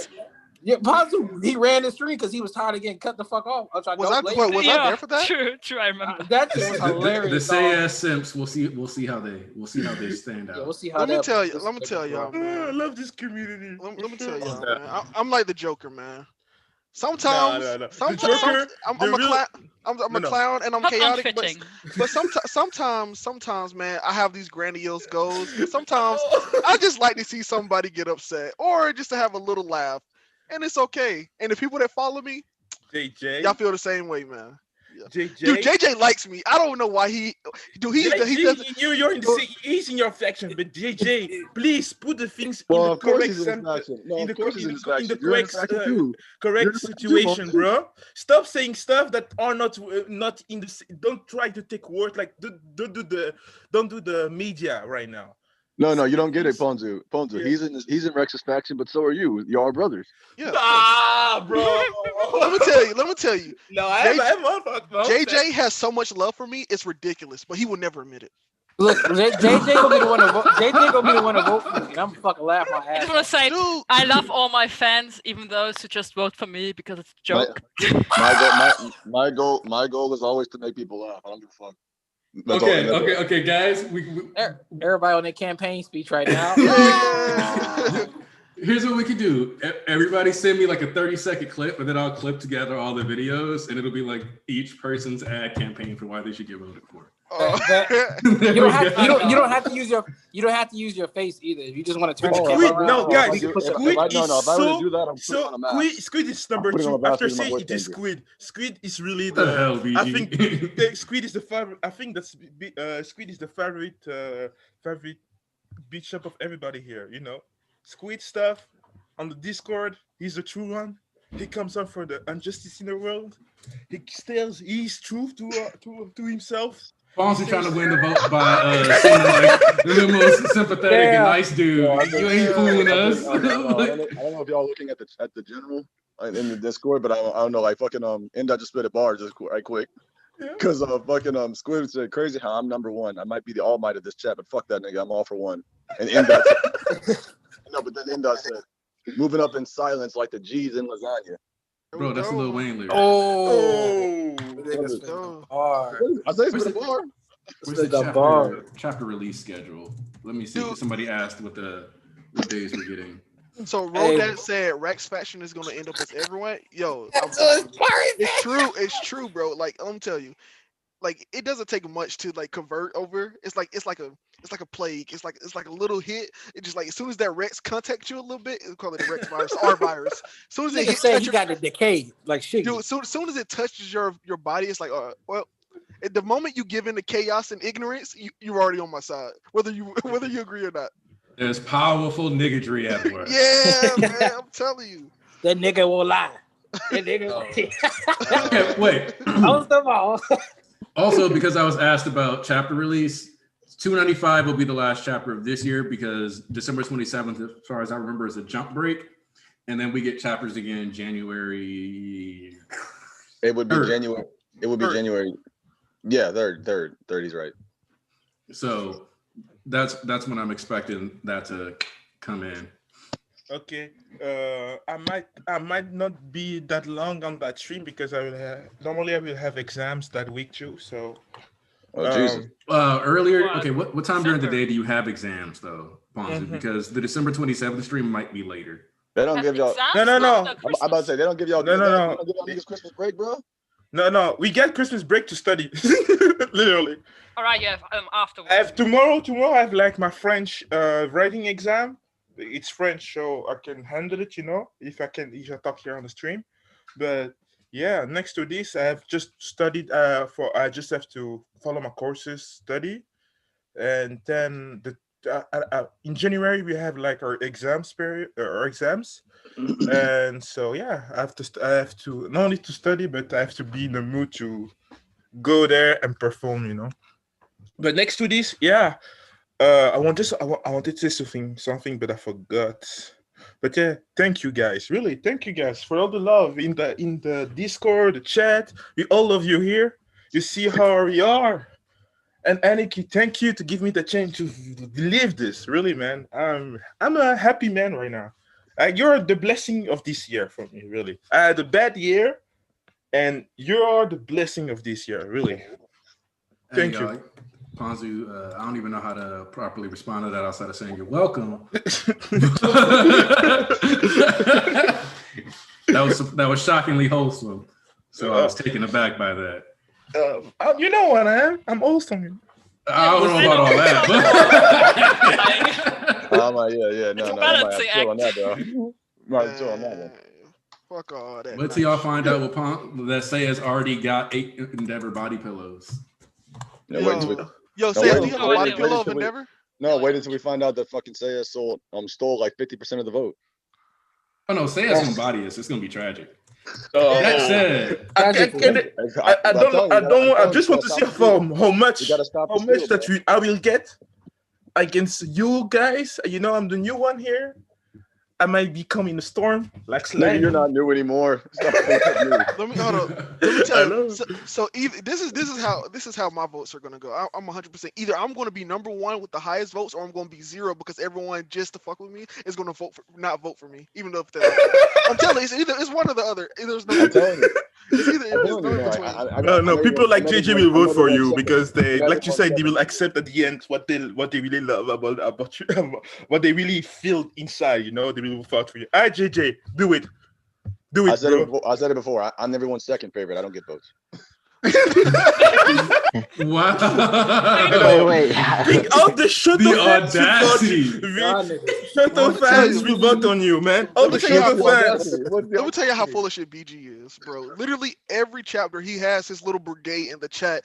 Yeah, BG right, Rex. Shut up, Rex. BG summer. BG summer. I'm like, look at these losers. All right, yeah. All right, so we can't make another poll asking for your second favorite. this lets me know. Oh shit, maybe that's how I should do it. What? Make everybody just put their top 3. Yeah, just do that. We'll do Even though I already know Tarnish is top 3 if I remember correctly. This nigga Torch said I'm the Endeavor of the church. Stop it. Confirmed. What? BG abusive. Confirmed. No. No, I might just vote for you, BG. I can say sometime. I can say for you guys in the voice chat, in the voice channels. Yes, BG can be hurtful. Yes. Damn. I said I'm not wholesome. Also, can we talk about how this Nomu that Muriel punched in the face? Through another eye or something. No, what I was gonna say. Cared all about being punched in the Wait, brain. what about it? Well, there's one but 2 has a better shield perk than Crust.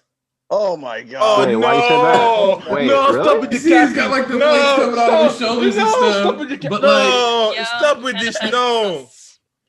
It literally looks like Let that man die in peace. Let that die. He's already dead. Can't you see that? He's already dead. Stop. Wait, how do you? Why do you say that? telling me? Honestly. Wait, hold on. Are you telling me Ponzu? that Flo, ask the question. What? Oh, for the longest, I didn't know that my mic was muted. It sometimes happens to you, I feel like. I don't think it's the first time it ever happened to you. With Flo, I straight up said I gotta mute Flo's mic because he kept doing like this, like randomly, and it kept like cutting into people's audio. So I was like, wait, all right, I gotta cut Flo so that like people stop getting cut off by like slapping shit. No, it wasn't. It was. I was trying to fix my washing machine because I don't know what's wrong with it. Yo, I've been people. trying to wash You my gonna clothes. beat the fuck out of it until it worked again? Hey, that's what Denver did to Shoto. So Oh. Eat it until it works. Okay, Let's guys, go. please. use Flash 5 Fish, nigga. We Use got it right. 90 likes. Let's get the 100 likes. The 10 other people who didn't like the video, like the video. We can't do every video 100 likes. So let's do this. Let me tell you, I just want y'all to know that I don't know if y'all caught it. That Ponzo was like, "Can't you see?" I was like, "He's definitely can't you see?" Cause he has his fan. He has a fandom. God, you niggas here, bro. Ponzo has a fandom just like Can't You See? Dude, there's no one who dislikes Can't You See in the MHA community. They're like, dude, he was riding for our GO Endeavor. Dude, I hate him. All right. Let's get my vote. Well, there you go. I don't know who did Wait, you get, but did you just say Flo doesn't get your vote? What? That's messed up. Let me tell y'all. Let me tell y'all, bro. Everybody like that thing that we made of the Church of MHA that Anarchy has as a banner is literally everybody in the church. I promise you, it's not even like I promise you it is. Truly is. You know what's funny about another picture they made? I forgot who made this shit, but somebody had Rex as like a little gazelle or something, and the church members is a pack of hyenas. Yeah, it only be so on the side watching that shit with a camera. That shit's so accurate. These niggas be attacking fucking Rex like a pack of hyenas. And I'll just be struggling, man. I'll be struggling. I mean, that was fight great. for my life, man. Fight Also, we need to address something. The chat has established that the Nomu that Mirio is fighting is apparently a certified Chad. What? So Annalisa is talking about. Oh shit! I didn't know that she was necrophiliac. Damn, man. What? Yeah, got it. Okay, Annalisa.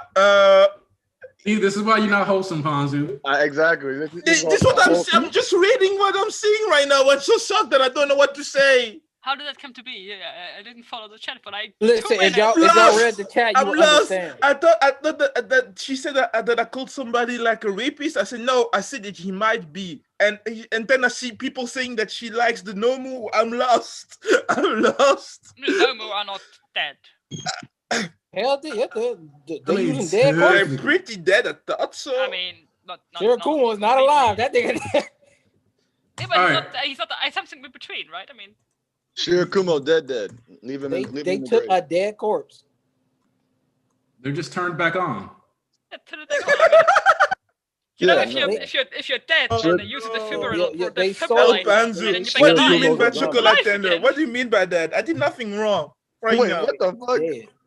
Y'all niggas getting too horny in the chat. Chill out. I don't understand. That's what I'm talking about. Y'all know what is happening right now? Laponzo. All because of Ponzu. Man, I can't believe this. I'm just lost. You know what? It's okay. You know what? It's okay. Switch over. I don't understand the hate. Watkins, tell me something. Watkins, what's happening right now in that chat? I'm lost. We're going to transition to something a little more wholesome. Okay. A little more chocolate chip ice cream. I need that right now. I really need that. Wholesome. Now, especially for Anarchy and Panzu. Maxwell had a chapter week. Oh my God. You see my babies? Oh my Lord. That chapter was so cute, man. Okay. Oh, I got butterflies, dog. I'm going to be honest with you. I did enjoy Maxwell this week because it's a nice tone change from what I've been like doing with all this, like My Hero. It's a tone change for sure from Jigo Karaku that y'all still not reading. Hey, listen, you need to put that shit on. What is that? What's that? Jigo Karaku, Hell's Paradise. All right, nigga, I'm gonna need you to say the English name. What did I miss? You don't want to know. Not when I asked for it, but I was saying it as you was like talking, so I said Jigo Karaku, and then I was like, Hell's Paradise, and you were like, wait, what's the name? And it was like, man, Hell's Paradise. It's on, but you can only get it on the website because it's 18 plus. Just like Chainsaw Man is going to be on the fucking site and probably only be 18 plus. Oh no! Here's the thing. Thank God. If Chainsaw Man is like that, as long as it has the same level of quality, I don't care. Of course. Why would Yeah, but then you have to be on the website. The so only it's going to be reason- an excuse then, BG. What is it? A nigga, I have other means. I have other means. What you mean other Yes. means? No. Good. No. Wow. It's This all nigga gonna pirate a series that he doesn't have to pirate just because he has to use a browser. Yes. Wait, That's petty. Wait, You have to use a browser to use a. I don't know. I know. I use an app. I use an app that lets me. Wait. that. So this is with Chainsaw Man. This is Take your time. No, I don't want to like anybody care about No, your you got spoil- this. You got this. Nigga, everybody's read it. If you haven't I read haven't, but I Chainsaw don't Man, care. mute the chat. Give him Mute 5 the seconds. 5 seconds to leave the damn chat. Or mute yourself, my fault. 4, 3. Mappa is good. Mappa is. Hold on, we're not talking about Mappa. Hold on, Ponzi. Man, Bonzu, let him talk. Hold on. Wait, so this is the end of Chainsaw Man? Yes. No, This is the end of arc 1. No. I mean, so they're going to release another manga. It's going to be another manga. It's going to No, be no, Chainsaw no, Man it's- 2. It's switching magazines. It's a continuation. It's just switching. It's just switching. Not magazine. It's going from the magazine to the site. It's only gonna be on web only. Oh, Like it's gonna join Jump Plus, which is the digital website for Shonen Jump. is it still going to be called Chainsaw Man, or is it going to be something else? We don't know. No idea. We Well, could. I presume they will, because it said end of Chainsaw Man Part 1, the safety, it's a public safety arc. I'm just asking y'all because I I'm don't read presuming it it's week still to gonna be week. called Chainsaw Man. I'm just It won't saying, be like, is there called going to be a Chainsaw Man. Shippuden at the end? I Of it? know. I knew you were gonna say that. It's not gonna be called Chainsaw Man. No, it's not Shippuden. I but hope I'm it is. saying Obviously, no. You know what I meant, nigga. But, like, it's gonna have a subtitle. So my question is to everyone that reads it: if this was just the end of Chainsaw Man, is it satisfying? He said it was part 1. Actually, I would have been satisfied with it I would have been. same here. I would have wanted more, but I wouldn't have complained about it. because it would have been a series that just happened to like. People need to be kind of okay with series finishing up with mystery. Like Chainsaw Man would have been a series that finished up with a bunch of a bit of mystery here and there, and I would have been fine with that if this would have been the ending. No joke. If it did in here, there was only one thing I would have needed, and that would have been Denji actually going to meet Power in Hell. Yes, that was the thing about it for me that I really was hoping to see in the chapter, but because it's not over, I don't really care. But if it was over, I'd have been kind of disappointed about that. Like, All right, so a couple questions, because I don't read it, and I'm never going to read it. So Power is dead, right? yes. Yes. Was her death and explanation satisfying at all? Hell yeah! Because For the me, last yes. last part when she I sent don't herself know. out, that shit was oof. No, that shit. No. We were in the stream when we all read that. No, I'm not talking about. So when she walked up to the door with the birthday cake, or whatever, and died. Yeah. That's what I'm saying. That's what I'm talking about.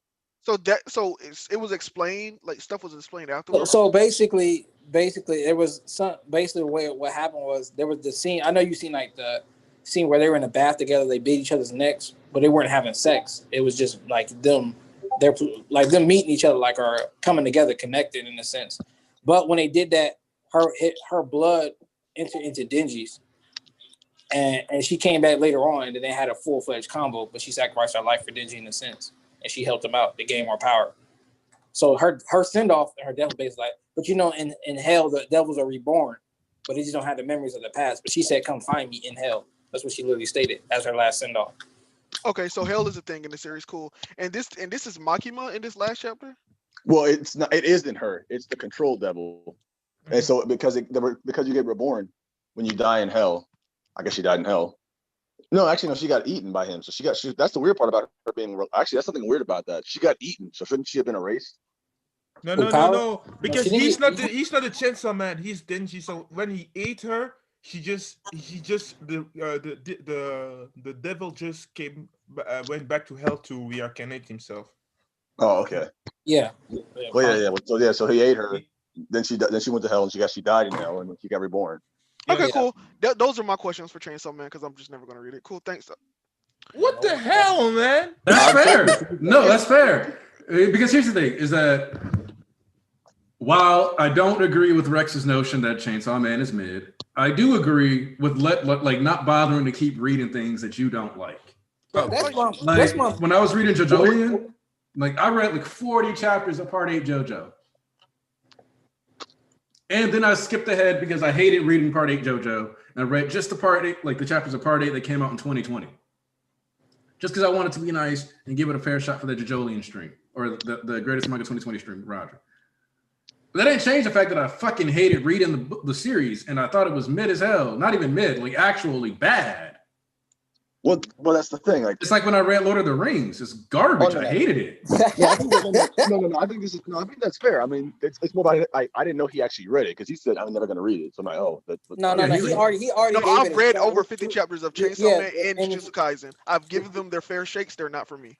Yeah, listen, okay, that's completely fair. I'm not gonna Chainsaw Man. Like BG. If you say I'm never gonna read it, people reacting like BG. Like the thing I got with the Hive is that these niggas be just shitting on Tabata every week. I'm like, all right, bro, the nigga be suffering IRL. Like, why y'all still reading the shit if it's that much ass?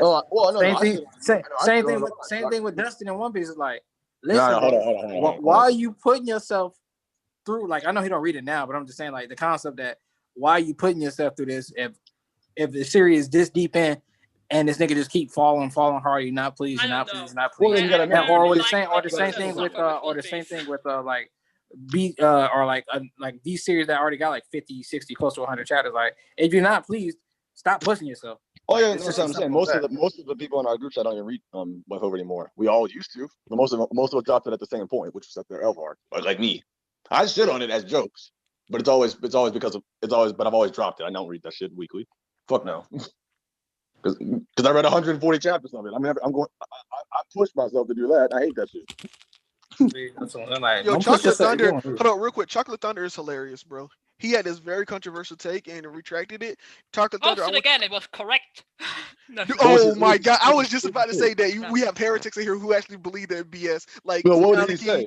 He said, "I'm not gonna repeat it because that shit never come out of my mouth." Oh yeah. Wait. Flow. Why did y'all? What did he say? Chimera Ant is overhyped. Oh yeah, definitely. Exactly. Right? Flow. Why take it back? He took it back himself. Yeah, why? And then he doubled down. He only doubled down until he heard me say that it was okay. Because did he phrase it exactly like this? Yeah, he said this is the exact same sentence. Oh, well, regardless, I appreciate that sentence, Chocolate Thunder. No, you're wrong. You're wrong. You're factually wrong. Nah, you're factually really wrong, man. No, y'all overhyped. And the correct reflex to retract it. I thought I was. I'm so proud of you making these niggas fight. It's overhyped. It is. I'm proud of you making these niggas fight. But you know what's not overhyped? You know what's not overhyped? What we're here to discuss. I don't know. You know, niggas be dropping after like one chapter. You know what I'm saying? No, but I do want to respond to something what he said. So like, yo, it's because I'm black. You always calling a nigga out, man. I'm tired of this shit. I always got to, because I'm trying to make these niggas out here better. I'm like your fathers. You get me? Oh no! I just said that he's like a father. Damn. Anyway, Flo, what were you saying? All right, so earlier he was saying how people complain about stuff week to week, blah blah blah, because people read things for different reasons, right? Like me personally, like I have watched like a lot of other stuff that's like I know that's not written well, i.e. Pokemon, Power Rangers. Wait. Sometimes I check the. Keep making your point. Like Flo. the anime, yeah. So like that's just right now. Hold on. I like to see. Anyway, keep making your point, Flo. Yeah, I like to see where things are in certain situations. Sometimes, like everybody has their own reasons for reading it. Sometimes people don't care if something's bad. Some people could criticize something or know that it's bad and still enjoy it for what it is. So that's why I read Black Clover. I think it's ass, but like it's fucking like it's hyped, and I love the art to it. But that goes to levels. That goes to different levels too, because it's like, all right, it's different level. Like when you do it, it's kind of fun. When you do it, it's kind of fun. But like when I see a pack of niggas just attacking that shit like y'all be attacking Rex in the fucking church from time, I be like, God damn, man. There that's definitely is a thing of where you read something that's so bad that it's funny again. The thing is, I have to admit that I suffer through One Piece every 2 weeks, catch upping with this, just because I'm attached to it. I hate it. It's not like I enjoy it. It's just I don't like the chapters for the most part, and I just do it because I got attached to the story overall and to the characters, and I kind of hope that something good will happen. Yep.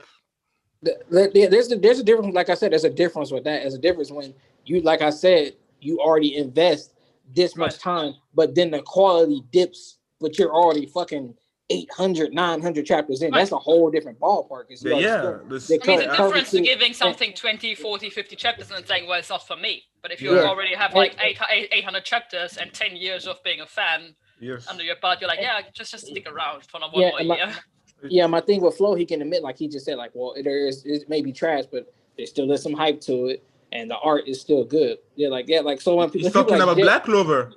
Yeah, like when people like JD Legend, like he'll be like, he ain't gonna like praise My Hero to the highest like we do constantly, but he'll admit it's still a good written series, and there's just he's not, or some people just admit My Hero is a good written series. It's just I'm not as invested in all the characters, or mainly the best written characters. Be like, oh, I really just like Shigaraki. I really just like Endeavor.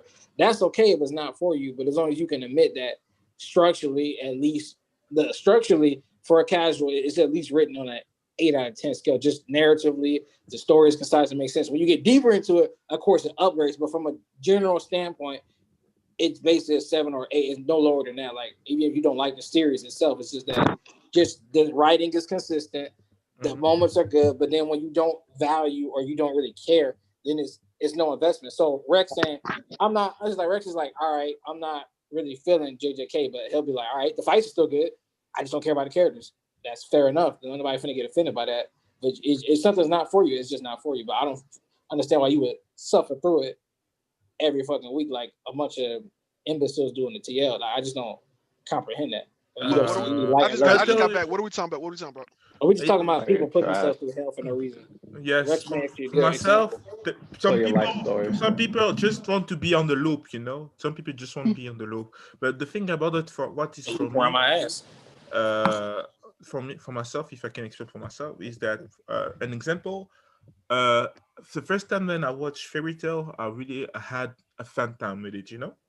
So, and I was attached to the characters, and I felt the moment of some moments. So when I went back to the manga after the time skip, I went to the manga. Man, I was so disappointed about how the characters were treated, because I realized that the author was just always doing the same thing, same stuff, and I hated myself. I hated the story back then. Every time I was trying to hope that he was doing something different, and he was always not respecting his own things that he said or his own rules, you know. So when I finished Fairy Tail, I did to myself, okay, I can turn a page of a page of my life, I will say, and I can talk to people when I say Fairy Tail is for me it is a treacherous series, because it doesn't give you what you it doesn't treat things correctly. That's why sometimes I can say, yeah, Fairy Tail, I loved the characters, but I hate the story and the whole the character ratings, the writer, because sometimes I thought, you're thinking to yourself, bro, just it's not that people, if you see people dying or your photo, like even in Black Clover sometimes has these problems, but right now I feel more. I enjoy the read. You know, for Solo Leveling is the same thing. Solo Leveling, I love the art. I love the. Yes. It is enjoyable, but the story right now just picked up right now. I always tell to people, Solo Leveling is a 6 on 10 when it is about just the story, the premise, but it is fun to read. It's one of the best read through I had, because it was so fun. I couldn't stop myself to continue reading. It is addictive, you know. Some stories are like this. But stories like My Hero Academia, some takes a lot of name a few. One Piece, sometimes they take a different look at stuff about real life, about racism, about stuff. They talk about stuff. Sometimes they are more deep and more thought out. When you see that, and it is something that you see. Okay, this story is different. Sometimes, yeah, there are flaws. It's true. My Hero Academia right now is consistent. It has really good characters. Really good characters we know from this series has potential to become better, even. So yeah, it's not only it is a fun read sometimes. Sometimes I enjoy fairy tale. I was not fairy tale. Black Clover more sometimes when I see myself back to because it is a fun. It was fun to read sometimes. More fun to read. But when I thought about story wise, no, My Hero Academia is better written.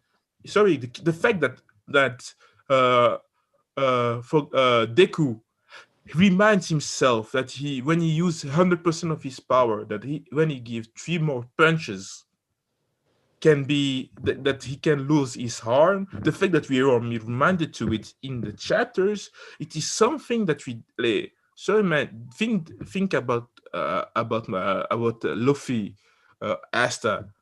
How many times did they get hurt or they couldn't do stuff? We don't see always the repercussion of their actions, because it is a story they try to be positive, to show stuff. Even if they try to show dark parts of of life in the world, but they try to show you that you have to be optimistic. It is not easy, and My Hero Academia try to show it on a more, I would say, realistic way, because they show, yeah, you can be optimistic, but you have to understand that sometimes when you do stuff you get hurt, and you have to understand that you can get hurt. It is the wolves. Deku story is about this. He wants to be a hero, he wants to save people, but you have to understand that sometimes he has to rely on people. Sometimes that he has to understand that his body can do stuff, that he has to try to find other solutions than just picking everything on himself, because he is this. It is something that we can learn from this. Deku is for me, this right now in Jump with Yuji, they are the best main characters of Jump. Denji also. Denji is a really good character as a main protagonist, because he's a character who is not that crazy. He feels human. He feels like the normal guy. Ponzu, one of the things that I'm going to say is that that point about having to be willing to take those sacrifices and make those risks isn't something that exclusively applies to main characters. Mm-hmm. And so for me, I think that's part of where this shakeup comes with this arc, where I think that a lot of people expect it to a certain degree, because they were expecting just straight up, whoa, Fairy Tail is definitely not better than Mashal so far. Whoa!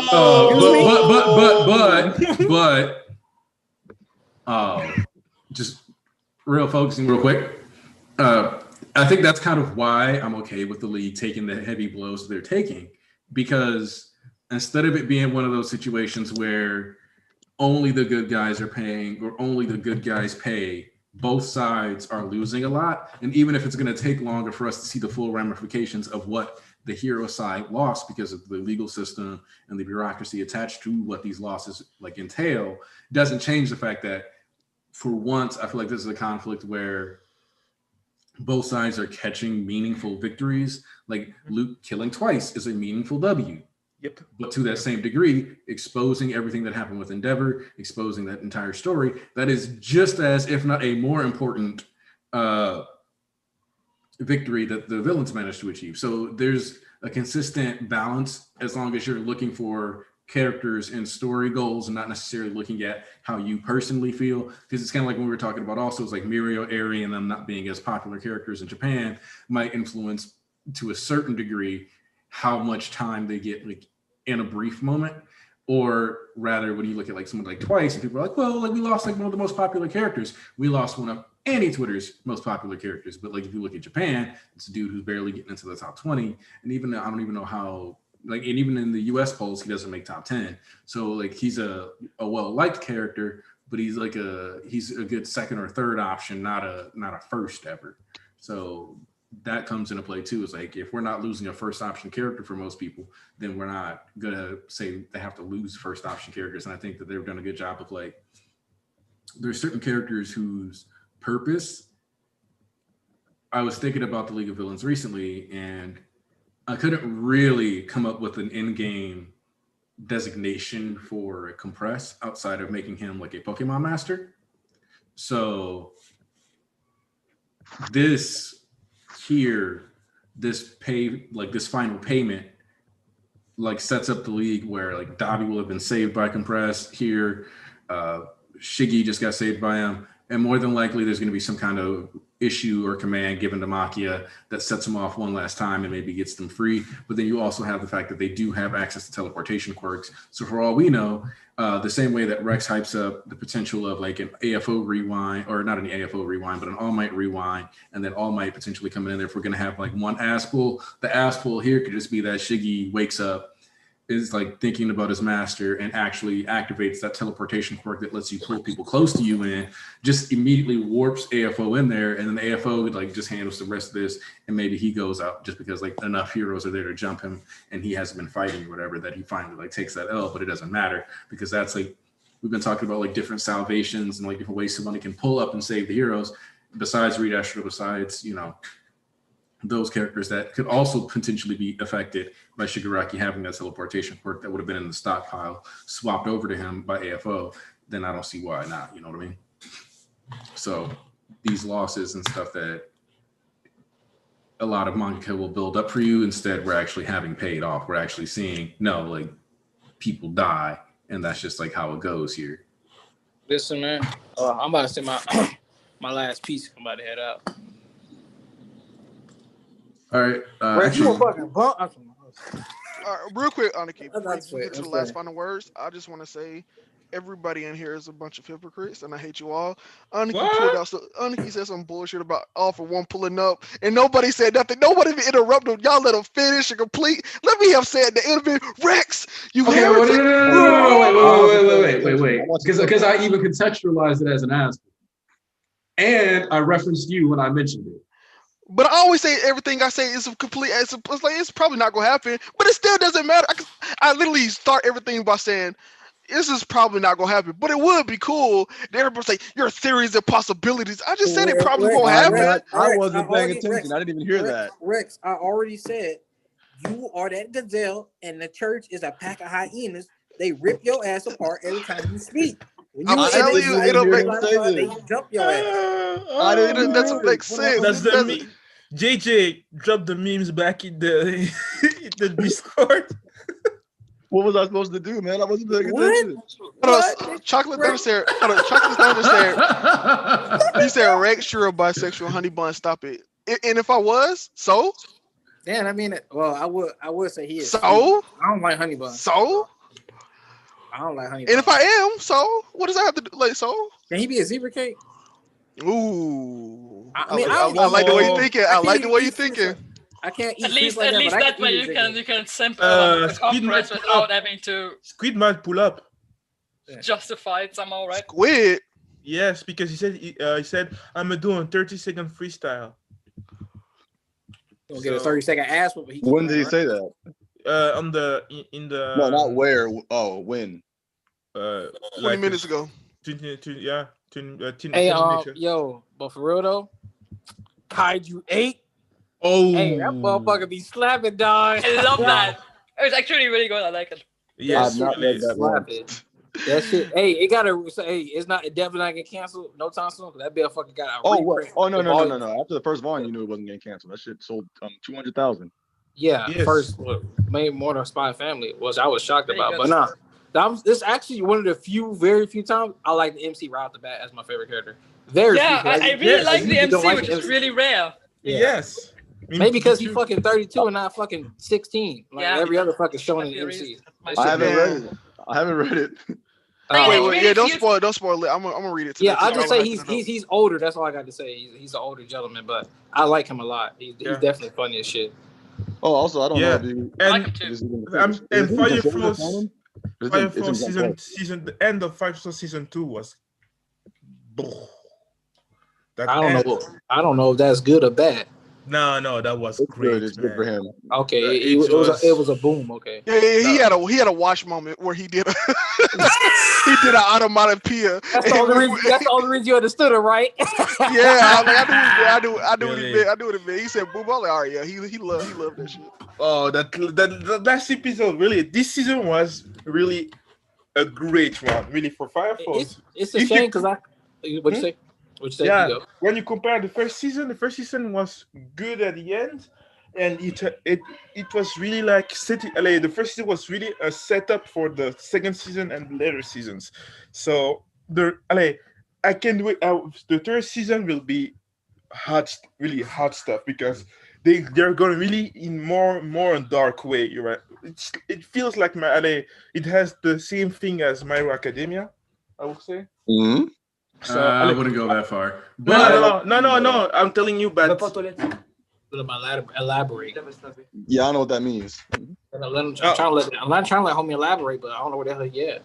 I was just saying that it just become more and more darker because we go to more like deep deep lore and everything. You know what I mean? I was about to say, I was like, he becoming darker as time goes on. Ain't really exclusive to My Hero. Yeah. I knew that's not but what he meant. I knew he just needed some time to fully flesh out what he was trying to say. East, you said you wanted to give final thoughts. Yeah, I want to come about to go ahead and head out. All right, so yeah, go ahead, drop your final thoughts. All right, man. Yeah. Once again, we here every Sunday. Y'all niggas had me fucking cackling and fucking hollering, busting the gut as y'all be ripping each other apart for this campaign election and jumping wrecks and all and going back and forth. Honestly, hilarious. Compressed daddy as fuck. He not my daddy, but that nigga goddamn sex god symbol. I can't wait, man. It's been a long time coming. I'm so appreciative that he finally got his fucking W. There's been a long time waiting, standing this nigga as per usual, like all things in My Hero. You just gotta wait for it to come to fruition. I'll say this is one hell of a final show. This truly is his final show. Whichever way Horikoshi takes it, at the end of the day, it is a damn manga anime, so he can still work his way out of here. There's been other people with like just as bad. There's not just as bad, but some fucked up injuries too. So you know what I'm saying? There's still workarounds for us compressed fans. How want to feel about that? 10 out of 10. As per usual, Hori to go. I love y'all. Peace in the streets. Don't hold on, East. Don't forget. Look, Don't forget to send your 30 second on campaign video. No. Everybody doing that separately because we're gonna edit those videos. I got. Don't forget to send yours. Oh, don't worry. You talking here. Peace on the streets. Sorry. All right. Actually, let's just start to wrap this up entirely. We just lost Archbishop East. Let's see. Sayers, are you back? Yep. All right. Let's see. Flo, are you still here?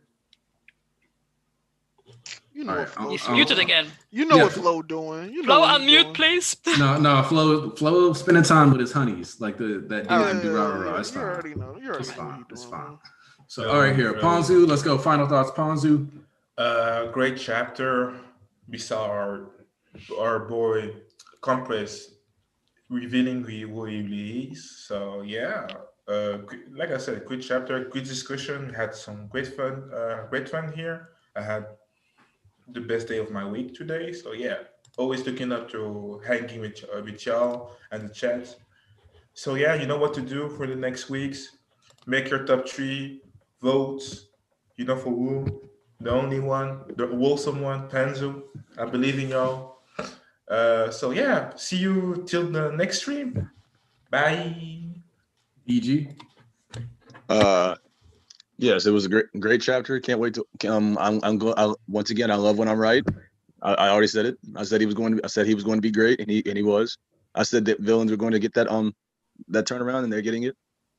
And I already said it before. Vote for me, even though I'm going to be second. So you know. Rex. Here, what's up, everybody? Yo, this is the best chapter. This is the best chapter out of the last 3. Yes. I really wasn't digging the last 2, but this one, I was like, yeah, I like this one. Y'all already know. Actually, I wanted to say this real quick. I really hope, like after this pandemic and all of this over, and we can go outside again. I really want all of us to meet up. And then if anybody like in the Discord can meet up to. We can have this big like thing, or we all just meet up and just spit shit in real life. That would be fun. But yeah, Of course. great chapter. Y'all can vote for me. You know, I'm amazing. That's all I need to say. Take it away, Aniki. Says you got some final thoughts to toss out on this table. I think I might agree with Rex that this was one of my favorite chapters of the last 2 or 3 chapters. It definitely, the Compress reveal being OG's great grandson was definitely, I think, of the last 4 reveals, my favorite one, and the one I expected least for whatever reason, because let's be honest, it makes perfect sense. And I mean, he looks great. Let's just say this once more. Oh. I really hope he doesn't die, even though it looks bad. But I hope he doesn't die. I think there might be a chance that he doesn't die because he's a magician. And that Bestinist looks also not good. Sadly, I mean, he's been not just bleeding blood now, but he's spitting blood also, and breathing it out of his nose. I thought it looks really bad for him. I also, in the beginning, I have to say, I was really surprised how they already took care of Aizawa and Gran Torino. I mean, of course, they left at this point, but for whatever reason, I didn't expect the medics to be around so quickly.